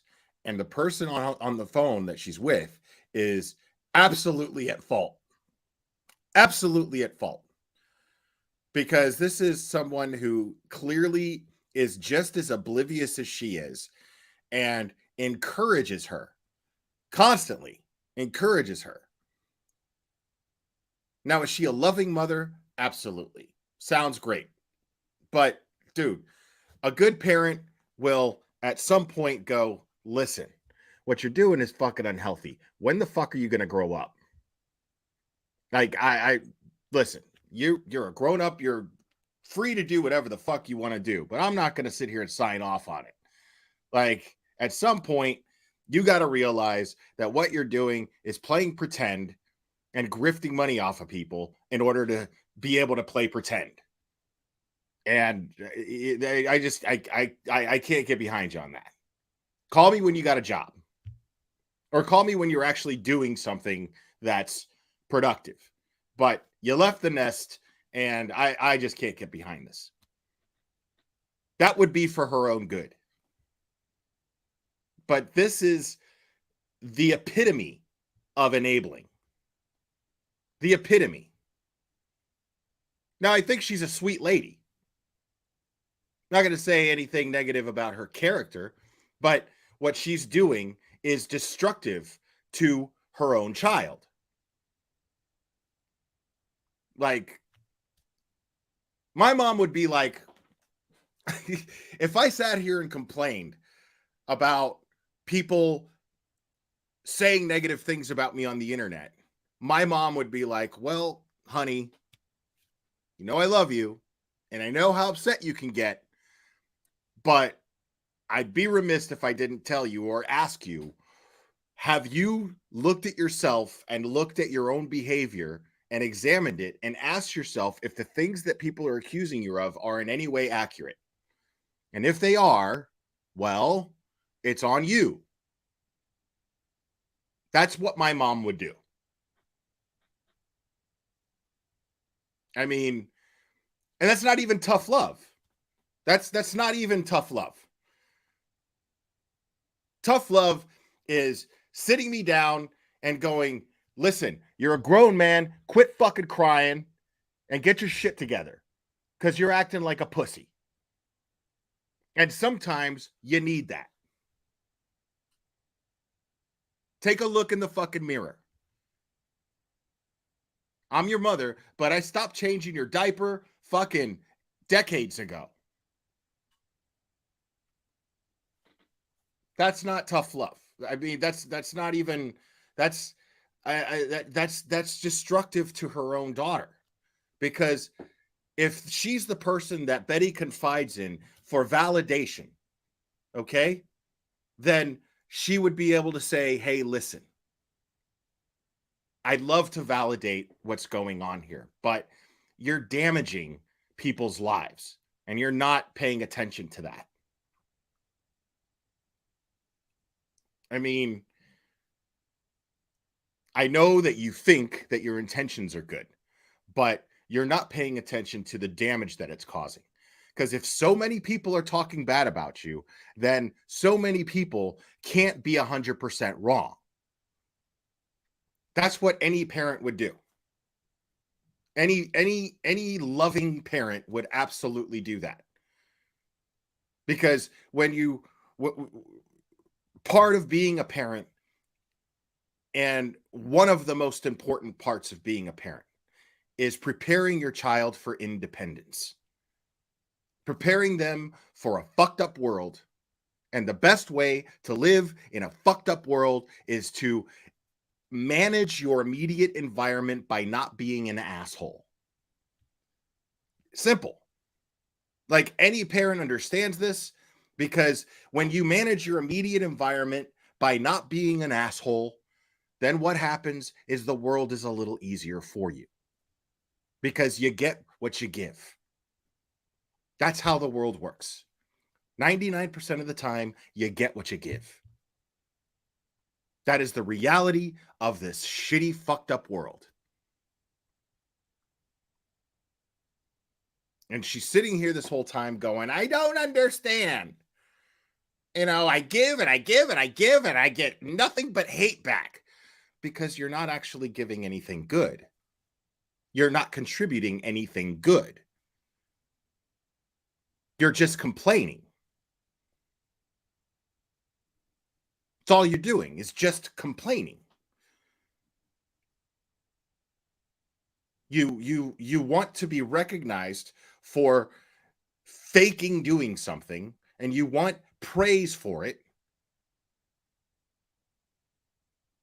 And when you realize that you're not getting praise, but getting criticism from professionals, logical people, then you complain about it. And then you're just adding more garbage to your environment. You're making your environment toxic. Your house is dirty. Your house is dirty.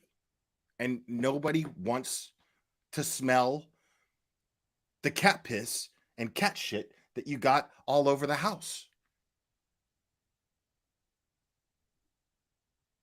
What you're doing and you expect praise for is shitting and pissing all over your house. Nobody wants to be in that house. It's simple.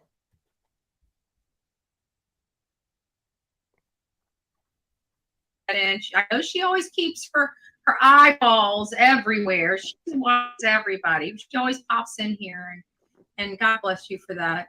God bless you. Oh my God. But I'm just I'm ready to burn some grit. Well, don't worry about it. I'm ready to send some of this stuff to the Division of Professional Regulations because it needs it.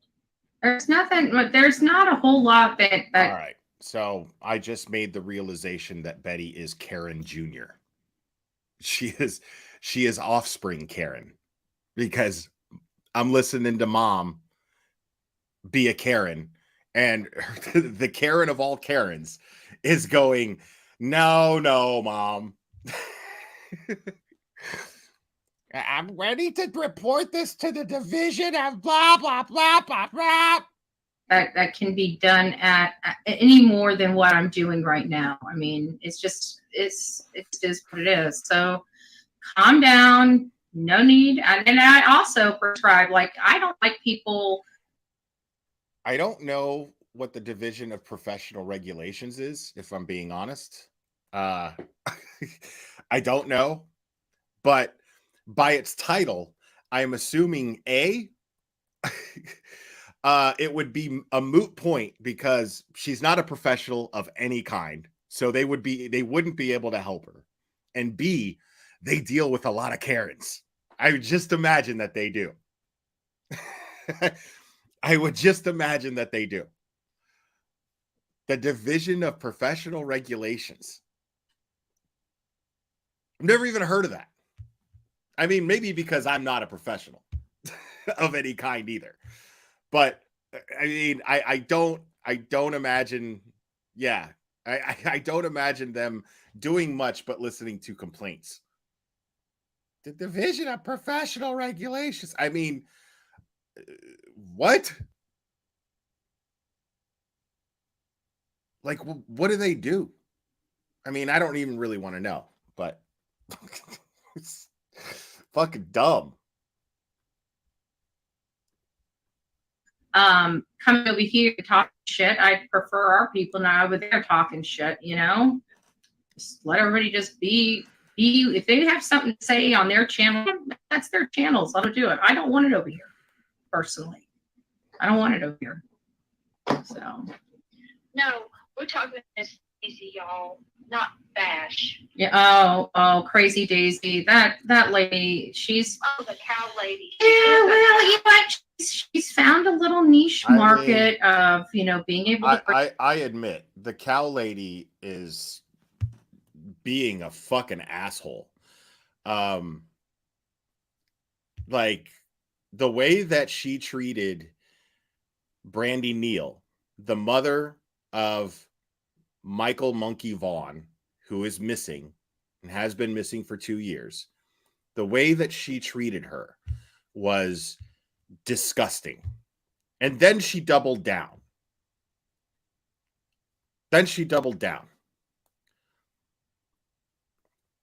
Yeah, the cow lady is Daisy. I don't even know what her channel name is or whatever, but I heard the clips and I was simply grossed out. Because apparently what happened was Brandy Neal simply requested. She's is it a secret division? She simply requested, Brandy Neal simply requested that, you know, if you're going to talk about sexual assault, please do not associate it with the name of my missing child. It's something that I don't want to deal with. And that's a reasonable request. It's a reasonable request. I mean, whether or not, I mean, maybe it's emotionally driven, but the thing is she's allowed those emotions. Her child is missing, and none of us know what that's like. Very, very few of us, at least, know what that's like. And so a simple request, no matter how little it seems to make sense to you, it's a harmless, simple request that you grant someone who you don't understand what they're going through. Simple. It's a simple request, and it's not a difficult thing to just be like, you know what? Okay, I understand, you know, but all right. So I'm going to go ahead and I won't do that anymore. Out of respect for you and your feelings and what you're already dealing with, I'm going to go ahead and do that. She didn't do that. She made it all about her. Daisy made it all about her. Which just makes me think that she's just part of this, the whole Summer Wells shit show. Not doing anything positive about it.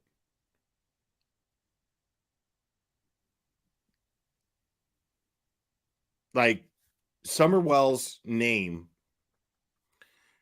and this hasn't happened so much to my knowledge of Michael Vaughn, and I'm going to do a stream. I'm going to cover that case. I haven't done it because there's just not a lot of information, but I'm going to do a stream out of respect for Brandy to create awareness for Michael Vaughn, because she's become a part of the community, and I feel for her. And she just wants YouTubers to just share her son's name and information out there. That's all she wants. But yeah, her response, Daisy's response to Brandy Neal's simple request was, all right, then I won't say his name at all anymore. Fine. I did something wrong, and so, you know, since I'm such a terrible person, then I just won't even say his name anymore. It's a shitty fucking thing to do. Shitty fucking thing to say to the mother of a missing child. So, and I don't think Brandy Neal likes me much, and that's fine, because I say she counts on the help of Chris McDonough. We all know how I feel about Chris McDonough. And so maybe she, you know, doesn't like me much for that. And that's fine. You know, there's plenty of people out there that don't like me. But I, out of respect for her, regardless of what her feelings are about my channel, I'm going to do a stream soon in regards to Michael Vaughn and help put his name out there. But yeah, to react that way to the mother of a missing child was just, it was disgusting. To bring farm animals, her emoji, you know, the fact that probably she's the first time she's really had a whole lot of attention from people, and Well, she's only got 200 members. And the other thing is, I thought she had thousands. That doesn't sound right. Daisy, I thought Daisy Critters on the Farm. I thought she had thousands of members. no, not Critters on the Farm. Daisy Basham. I don't know what the hell that is. The one that, I don't know what the fuck that is either. the one that's Kinky's sister. Yeah, that's Crazy Daisy. That's Daisy on the Farm. Farm Critters, and yeah, that's the same. That's the same. This is the stupidest conversation. Yeah. But I just get so upset. I can't. But why? This is my problem. Let me talk, Mom. Justin. Mother.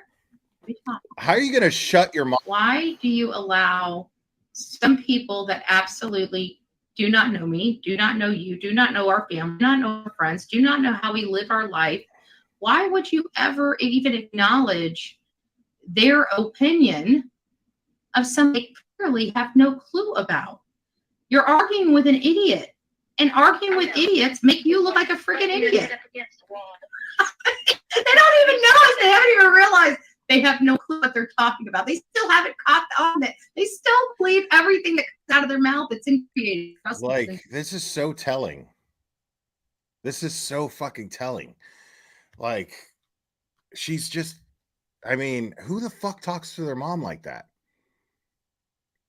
Like, my mom's the one that goes, William, let me talk. Like, I mean, and the way I was raised, Hispanic, is when I get that tone from my mom, okay, all right. You know, like that's it. That's it.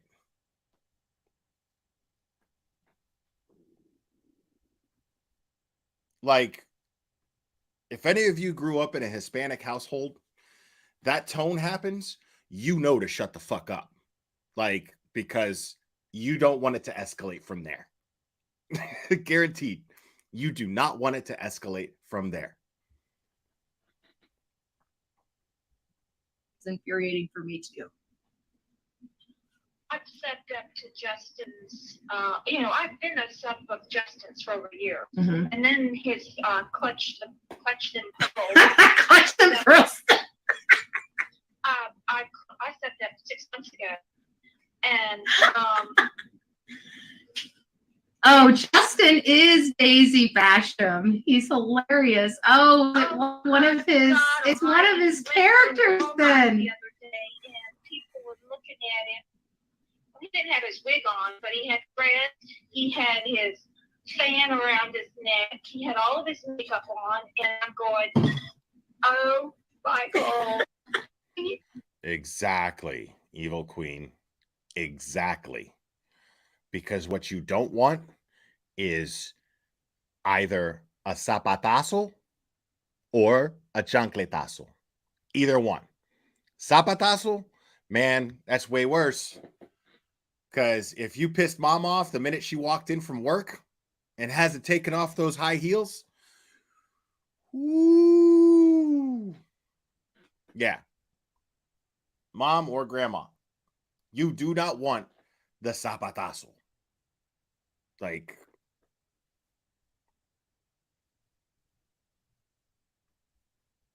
Was well, it's so funny because even these, it comes down to this. Like, I don't even get the chance to watch my friends very much on YouTube. Trust me, if I can't watch my friends on YouTube very much, yeah, for real. If my mom says my full name, ooh, I'm hiding.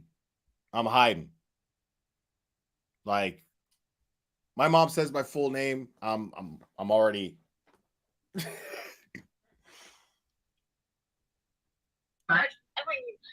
He said, sugar. I forgot the sugar, sir. And his little man standing behind him. Facts, Diana. Facts. hey, Justin, check your tank. Justin, check your tank. I'm sure there's plenty of sugar there. I love Justin. He's probably going to get a kick what I just said. I love him too.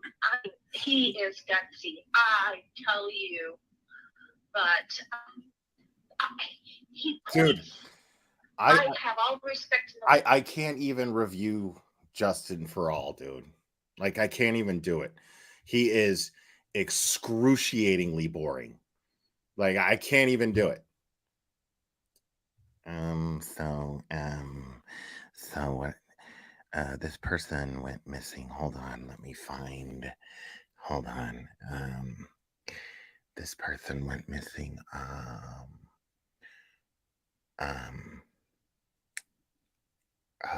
Is that September? Is it September? Was it like September?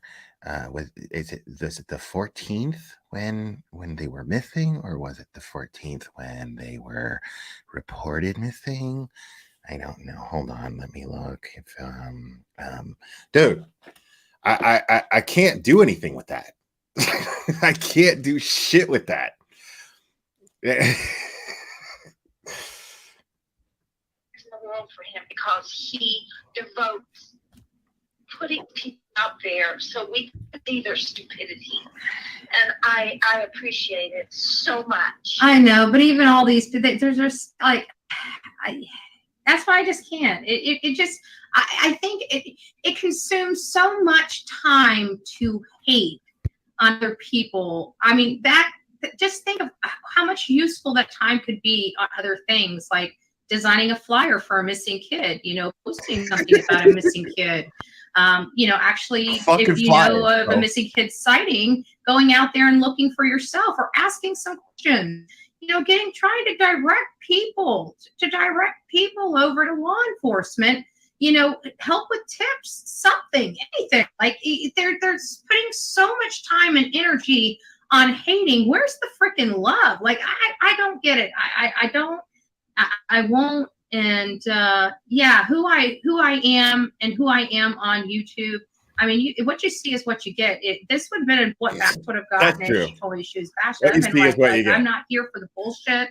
If you're here to help, you're more than welcome to help. If you're here for the bullshit, then just go ahead and leave, because you start that bullshit, I'm calling the cops. I mean, that's really it. Oh my God.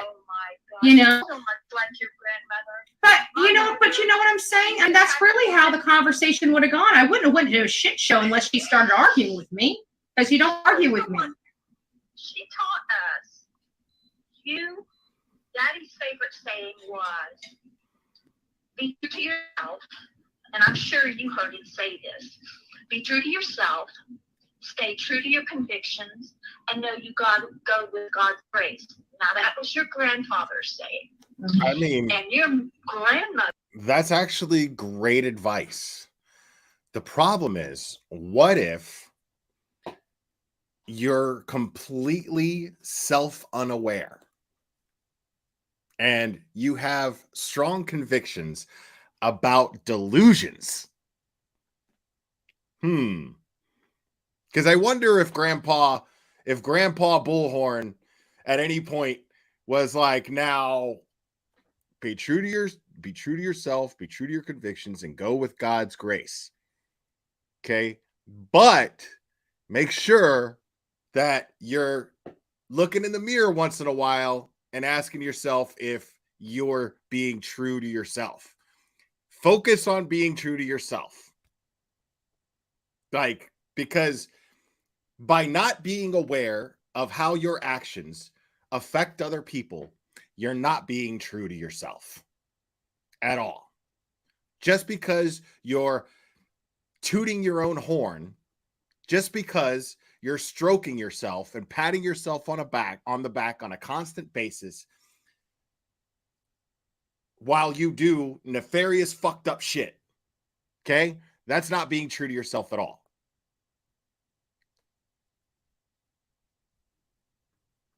Mother, Mamie Lee, would say,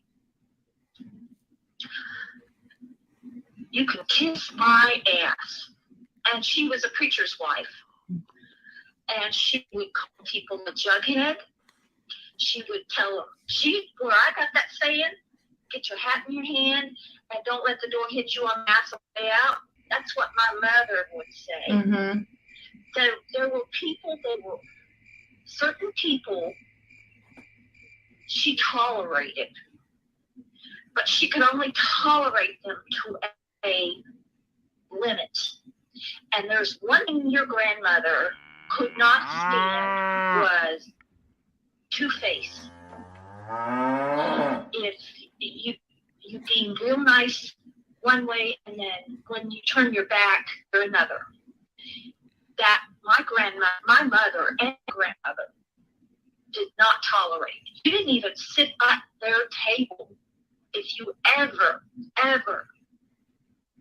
two-faced and Betty doesn't even know what the fuck she's talking about. gossip. Like, I can hear her brain. Nope.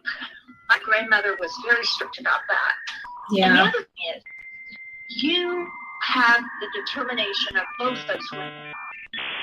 My mother was a true ranching woman. She was an original. Betty's face, bro. Like, she doesn't give a fuck about anything her mom says. Like, she has no respect for her at all. Original rancher. She was a rodeo maiden for rodeo way back in the 30s. Hold on, sorry guys. Hold on. Before the muscular disease hit her, and I think it was caused because of all the being thrown from the horse so many times. She could rope a bull. She could rope a pig. She broke a cat. Well, let's not get our head over. So I want to make sure that I make this point. I don't rope anything. I don't want PETA coming after me or anything. I have not hog-tied anything in my life. Okay, go ahead, Mom. I just want to make sure we clarify that. I don't want people thinking I'm lying here by omission. I want to make sure we clarify. Yeah, I hog-tied you. And I know you can't with me.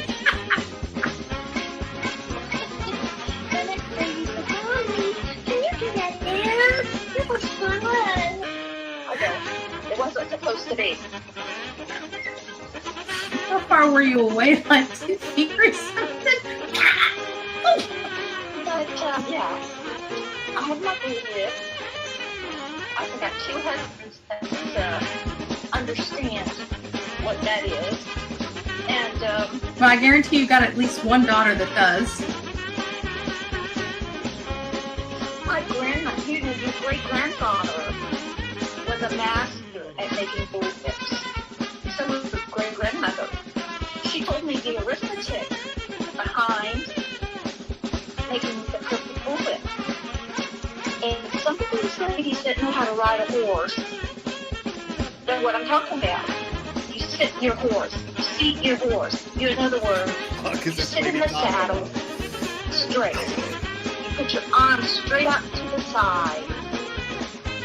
And your bull on your horse has to be the perfect distance from your arm straight out from your shoulder to the ground.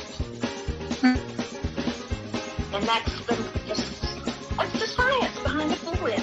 Wow. So they're customized for human. Yes. And horse. I guess it'd have to be human and horse. They're balanced also. The wood and the leather, they're balanced with the ticking, what they call the ticking. There's God. Like a rope, cotton rope on the inside of the leather to make it sturdy. Oh, I remember. I'm pretty sure that we. I'm pretty sure we unraveled the bullwhip. Shut the fuck up, you cunt! Shut it! And mine has cotton rope. Yeah, I think it does. And it's rotten. No, I remember there was one of them I remember unbeating. But my grandpa's handiwork. What the fuck are you talking about? Museum at Old Miami. Yeah. All of his boots, yokes, and saddles. He also made saddles. He was a master at that. Oh, but that was over 100 years ago. All right, Ma. I love you. I love you. Bye. By the way, your baby sister said happy birthday on air last night when she closed out the show. Did she? No way. She didn't show a picture of me, did she? No. Okay, thank God. All right. I love you. I love you too, Mom. Love you, Daddy. All right, bye-bye. So there you go. Like, even then, like, what is my mother done wrong? Why does she have to go through all of this? You know, nobody. I'm so sick of hypocrisy on here. You know, and again, I am highly upset that I was duped. Again, I'm glad I got to meet her. I don't think it would have changed anything. I'm glad she got the help.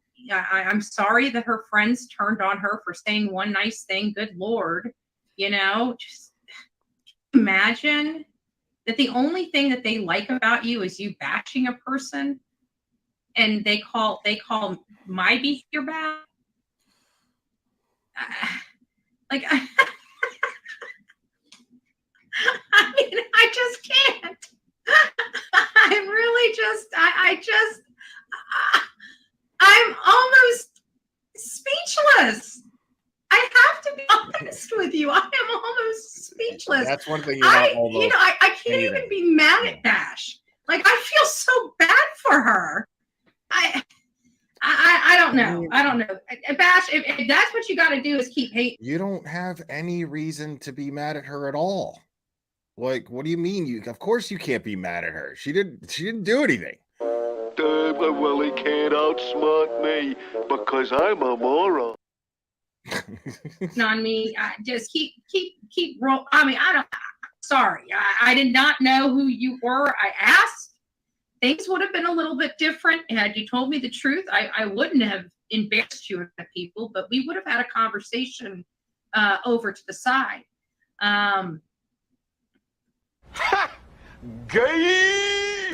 I'm just glad I'm just glad whatever you came there for changed by the time we were searching. And I'm glad your heart was in the right place, at least when we were searching. That does at least mean something to me. Personally, it means something to me. Had you gotten on that trail just there to watch me, I think I would have been a little more upset. I have to be honest. But I do appreciate you coming out there. I do appreciate the kind words. I have to be honest, she's a nice lady. And this is what I don't understand. Like, we're nice people, and I don't understand why we just need all to get along. shut Why the we fuck can't all help up. families. This is not a freaking, a competition. The idea to make people more active, not more brutal, not more stockish, not more, crazy, not more irrational. I mean, it's the idea is to inspire people, to help. Like, it's the object of this thing is to get more people out there in their own communities helping in their missing persons and giving them the tools necessary to be able to do that. You come out and search, at least you'll have an idea how one's done, how to use different How a search is done? Betty, you don't know how to search. Okay? Searching does not consist of walking around for a half an hour, talking into your phone, looking at your phone the whole time and looking at chat while you're live and complaining. That is not searching. That you can send to your law enforcement part, the people at law enforcement, it's just a lot of little, best practices. And you don't need, I don't know who inspired people to think that you have to have some kind of special certificate to go out and search for a missing person. I've never heard of such craziness in my life that you now have to be some special person with superhuman powers and all these certificates. No. Participating in an organized search, having enough common sense to participate in an organized search led by professionals is not a superpower. Okay? That's nobody's saying that it's a superpower. Common sense is not a superpower, Betty. Just so you know. To put eyeballs on pavement or in a swamp or to look for somebody. I mean, it doesn't take rocket science, and it doesn't take a PhD degree to do. I hate to burst everybody's bubble, but the idea is to literally get your butts out of your seats and out in your communities helping. And if we help, that's what we need to be doing. And this whole entire this is not like so let's just recap. Jim Santinello wouldn't bow down to their demands of bash Betty. And so they attacked this mother of this missing girl because I was the only one at that time that was willing to take their time out and help. Nobody was covering her case, period. Nobody wanted to cover her case. I sat here for what, at least a week? For the record, and I'm pretty sure Jennifer is in support of this. Okay? For the record, George, Layla Santinello's father, and Brittany Ann, her stepmother, have hired Chloe and Steve, also known as SF Investigates, who are both professional private investigators who she has bashed. She has bashed these people. Picked fights with them all over Twitter. Okay? Professional investigators. I'm pretty sure that I can't speak for her because I haven't spoken to her, but I would assume that Jennifer Santinello, Layla's mother, is in support of professionals looking for her daughter. I would assume so. Oh my God. Look at that pause. Hold on. She's really pushing it out. She's really, really pushing it. There you go, Betty. Good. Talking about her, begging people to help, talking about fires. Nobody wanted to help. Nobody wanted to help until I got involved. Then when I got involved, everybody wanted to reach out to the family and bash Betty because how horrible of a... No, okay. That's not what happened at all. That's not what happened at all. What happened was we knew you were going out there for another so-called search for a missing person. Doesn't matter who the missing person is, because we know that whenever you go out there on the field, you are likely going to cause more damage than good. Okay? So, yes, we spoke up. Well, I didn't speak up about it. What happened was she was blasting it all over Twitter, and it was a case that SF Investigates was already looking into that Chloe was already hired for. And SF Investigates simply spoke up, to my knowledge, to my memory, was like aware of what Betty does and was like, we don't need you fucking up our case.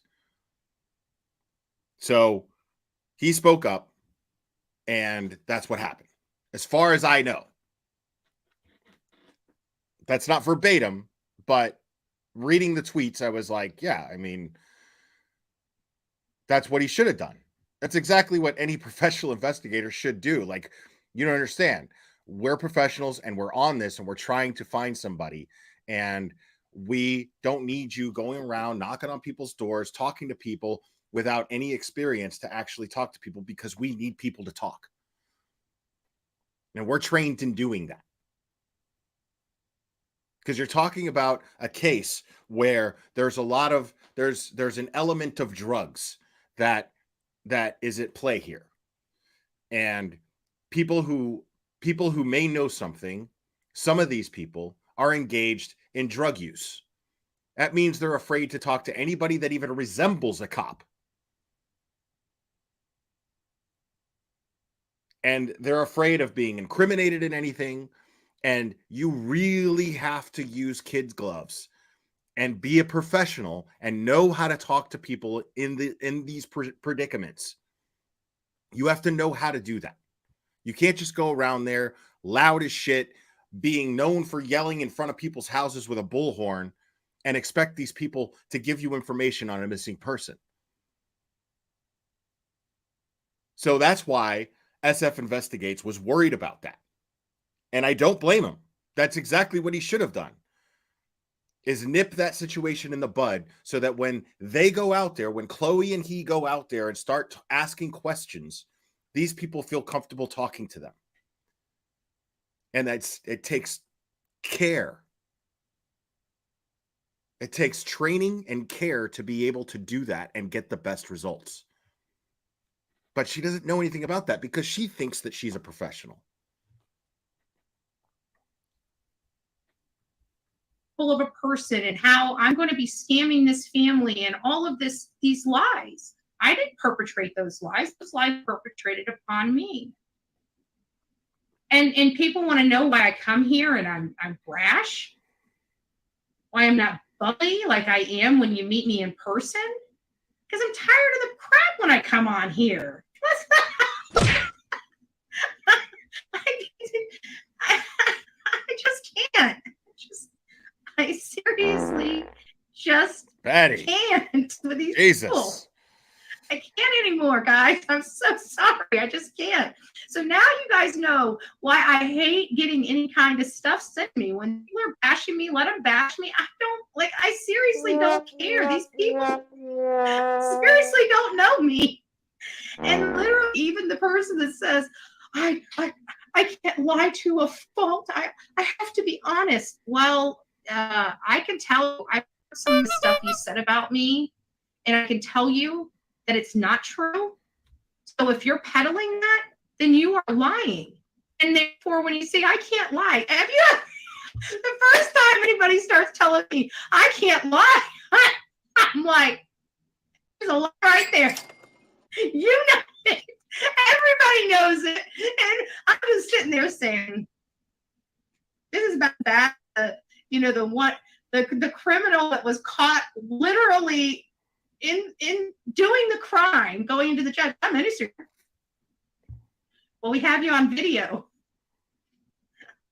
Help me. Isn't that your tattoo? This person must have one like my tattoo. I don't know. It wasn't me. It wasn't me. You can buy 33 hot dogs at Costco. Oh, Lord, Lord, Lord. God bless me tonight. I can't believe I cussed that mess. It's just that. It's like, darn, man. You know, I guess what was upsetting is I guess I felt duped a little bit, you know, because I got the call and somebody said, oh, that really was Bash. And I'm like, and it wasn't the fact because everybody was so nice. It was just, you know, because you warm up to people. When you're out there, you talk to people, you get to know them, you know, you kind of, you just, it's hard to explain, but anybody that's been out, I mean, like even Karen, you know, Karen met me out there like that, you know, it's just one of those things when you're out there, you personalize, you get to know the person, at least you think you do. And,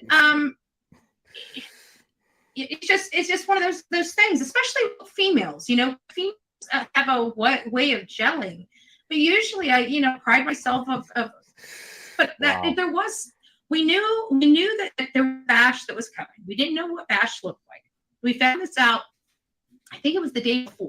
You big there was dummy. Possibility. I didn't believe it. That's what I said. I'm like, do you know every time we come out to these places, we get this? And I even looked at Olivia. I'm like, we're not canceling this if some crazy dick says they're going to come out there and kill us or whatever. I said, we hear this shit every single case. I said, so far, nothing has happened. I mean, outside of Chatham County, nothing. Right. All the work we've done over 2 years, literally nothing has happened. Okay. So I'm like, you know, we hear this all the time. Nothing's happened. It's not going to happen. And so when I get there, I get out of the car and I'm like, hey, how you doing? The first thing I do is wave. I just wave at everybody, you know, and I go up to Sonia and Sonia's like, Bash is here. And I said, are you sure? And I said, do you know who any of those people are? And she goes, no. So the next thing I do is I'm like, are any of you Bash? And they just, all three said, no. I'm like, oh, okay. Well, are you guys here for the search? Or maybe I asked, are you here for the search first? And then I walked back over to Sonia. I can't remember. There at one point she said that she heard that she was there. I called it out, and then everybody kind of came over. I had breakfast. You know, everybody seemed normal. I mean, there wasn't to say. Everybody was normal people that were out there, right? We didn't attract any crazies, okay? Even Bash, she's a normal woman. She's not a crazy, pretty nice lady, by the way. So please don't bash her anymore, okay? She's good people. That's it. She looked for a girl. No big deal. Don't get your panties in a wad. Calm down, everyone. Calm down. She ain't switching sides. Lord have mercy. I hate when she says With things that friends I agree with. Who the hell needs enemies, guys? Holy smokes! Trust me. If we ever get like that, we're shutting the channel down. I swear to God. If this ever goes that freaking nuts, that we bash at all costs. Like, what the hell? We're shutting the channel down. Like, we're all fired. Like, you got to go. You got to go. You got to go. You got to go. We're fired. We're done. Let's do some shot. Time to go home. I don't want to do that. I don't want to subscribe to that. No, thank you. No, thank you. Where do you get these fucking idiots, huh? Where do you get them? Bless all the beautiful women that made it out there. God blessed us on this search. I really truly believe that God blessed us on this search. I can't talk about it, but there was something that it's kind of crazy because in a lot of these cases, we always talk that you just don't get certain things unless you are there, your boots on the ground. And we always talk about how people come up to us, you know, when we're out there, they'll engage and stuff like that. Well, there was a certain situation that happened, but it wasn't just the certain situation that happened. It's just that thing where, you know, God's moving mountains, these really moving mountains. And this person wasn't supposed to be here, doesn't live here, blah, blah, blah, blah. That's all I'm going to say. And it's just one of those things where it was the path, the right place at the right time that we were there. The right place at the right time that we were there. And had it not been that moment that we were there, Jen would not have heard what she heard. She wouldn't have had an opportunity to talk with the person she talked to. And again, I feel him working. Person my God, is there.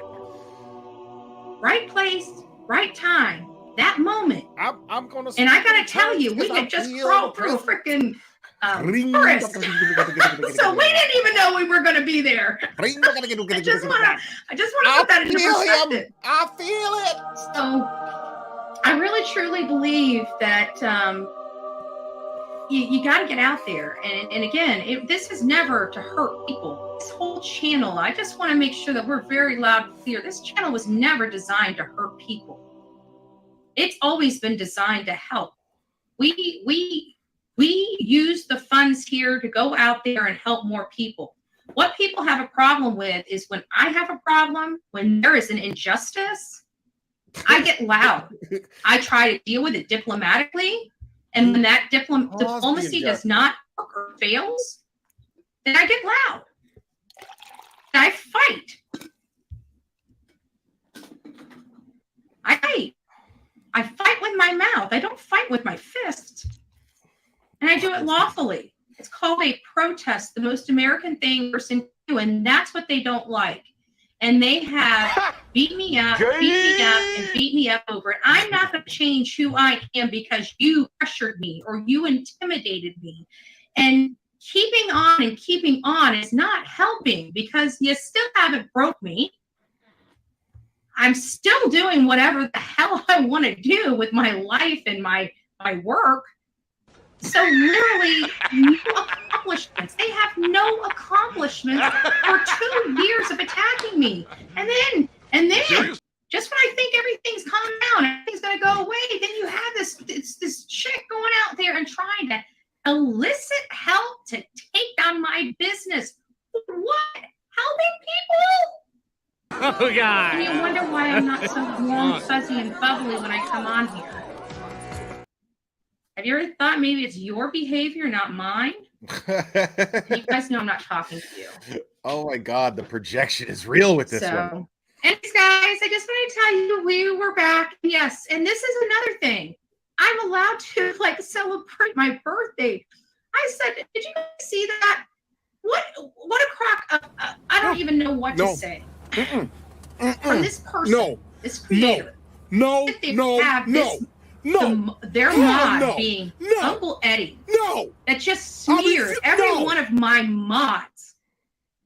And then you sit there and have a problem with what? Give me a freaking break. Sitting there telling me that, oh, did you see it? Did you see what she took a picture of? She's got photos of her mods on there. First of all, I didn't even think of it like that. But now that you mention it, let me tell you, your mod plastered all of my mods' photos. You guys don't give a damn about anybody else's anonymity if you don't like it, right? You care about your anonymity. You don't care. You care about your anonymity at all costs, but you have no problem stripping anybody else of theirs at all costs. Shame on you. And I'm so sick of the hypocrisy. And if you don't like it, I really don't care. And I'm sorry it hurts your feelings that I don't give a shit about you. I care about the people that support the work that they're doing. The haters can blow it up their ass. And I don't know how much clearer I can be about it. And if you don't like it, I don't care. Is this professional? I don't care. Well, yeah, you do. I don't have to care. I own my own channel. I don't have to worry this fucking opinion about my own. Congratulations. Welcome to the Bullhorn Betty shit show.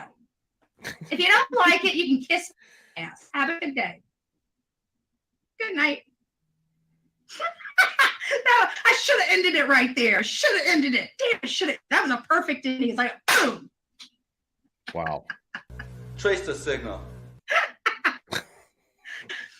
They don't know. The mic dropper. I don't even have a mic. My mic's on a stand. I can't even drop the damn thing. It's my birthday. I can cry if I want to. Telling me, can you believe? Y'all thought it was Layla. Yeah, the whole freaking day was about Layla. Today, Junior? 5 minutes to eat a freaking piece of birthday cake. I mean, I'm 44 years old. I think I fucking earned it.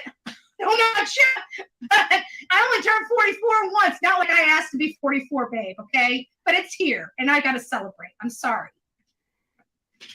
Excuse me for having a bite of birthday cake. Jeez, won't let that happen next year, babe. Won't let that happen next year. But I want to see how many of these animals actually decided to stay away from their family for their birthday to go help another family of a missing. Because this is my second year in the row that my family has not able to celebrate my birthday with me because I sacrificed my birthday to help. Dude, when I see fucking YouTube creators like grown-ups talk about their birthdays, bro, like, you know what that translates to, right? You know what that translates to? Money, money, money, money, money, money. Exactly. Exactly. Help someone else. And I'd like to know which other creator has done that. I challenge any other creator to tell me who's done that. Now, granted, there might be one out there, and God bless you if there is. But I'm talking about the ones that sit here and hate every single day. How many birthdays have you missed? I'd like to know that. Oh my God. Get the fuck out! Exactly. Seriously, bro. Jesus. All right. So that's that. Oh, Betty, you never ever disappoint. You never ever disappoint. Yeah, I mean, dude, some of you already know like how I feel about grown-ups talking about their birthdays, man. Like, I I don't want people.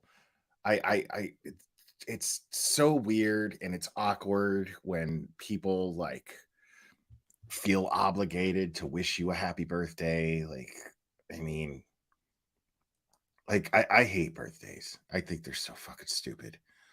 I think they're so dumb. I really do.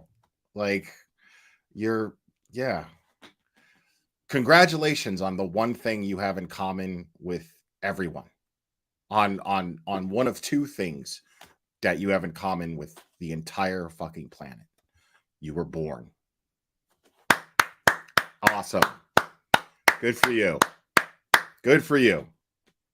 I mean, it's ridiculous to me, dude. Grown-ups. It's my birthday. I'm allowed to be a fucking asshole because it's my birthday. I'm allowed. Like, really? It's my birthday and I don't care. It's my birthday and I get to say on what do's and what don't, and I get to do this and I get to do that because it's my birthday. Fucking ridiculous, bro. Like, even as a kid, I'd be at some kid's birthday party, you know, and it's rude if I don't eat a piece of cake that some fucking snot-nosed fucking kid just spit all over. Like, what a stupid fucking tradition that is. Like, how fucking dumb is that tradition? It's gross, dude. Fucking light a bunch of candles, and the older the person gets, the more candles and the harder, the more spit you're gonna get on the cake. Some kid's gonna sit there and go, I wish for something that's not gonna come true. Everybody eat. It's like, I'm like, fuck. Don't be rude. Eat the cake. Somebody spent money on that. Yeah, well, if they spent money on it, why are they letting somebody spit all over it? The fuck? Fucking gross, bro. Like, birthdays are fucking stupid. So fucking dumb. Unbelievable. Anyways, folks, I'm going to go ahead and wrap this up. I had a lot of fun with you guys tonight. I'm really glad we got to hang out. I'm going to continue to cover the John O'Keefe case. I'm going to continue to cover that. Yeah, and I got some exciting stuff in line for that. So I really hope that you guys join me for that stuff. It's not always as entertaining as going over Betty, you know, but it's a case that I'm really interested in, thanks to Dietz and thanks to Chasing. And I want to do a really good job with it if I can.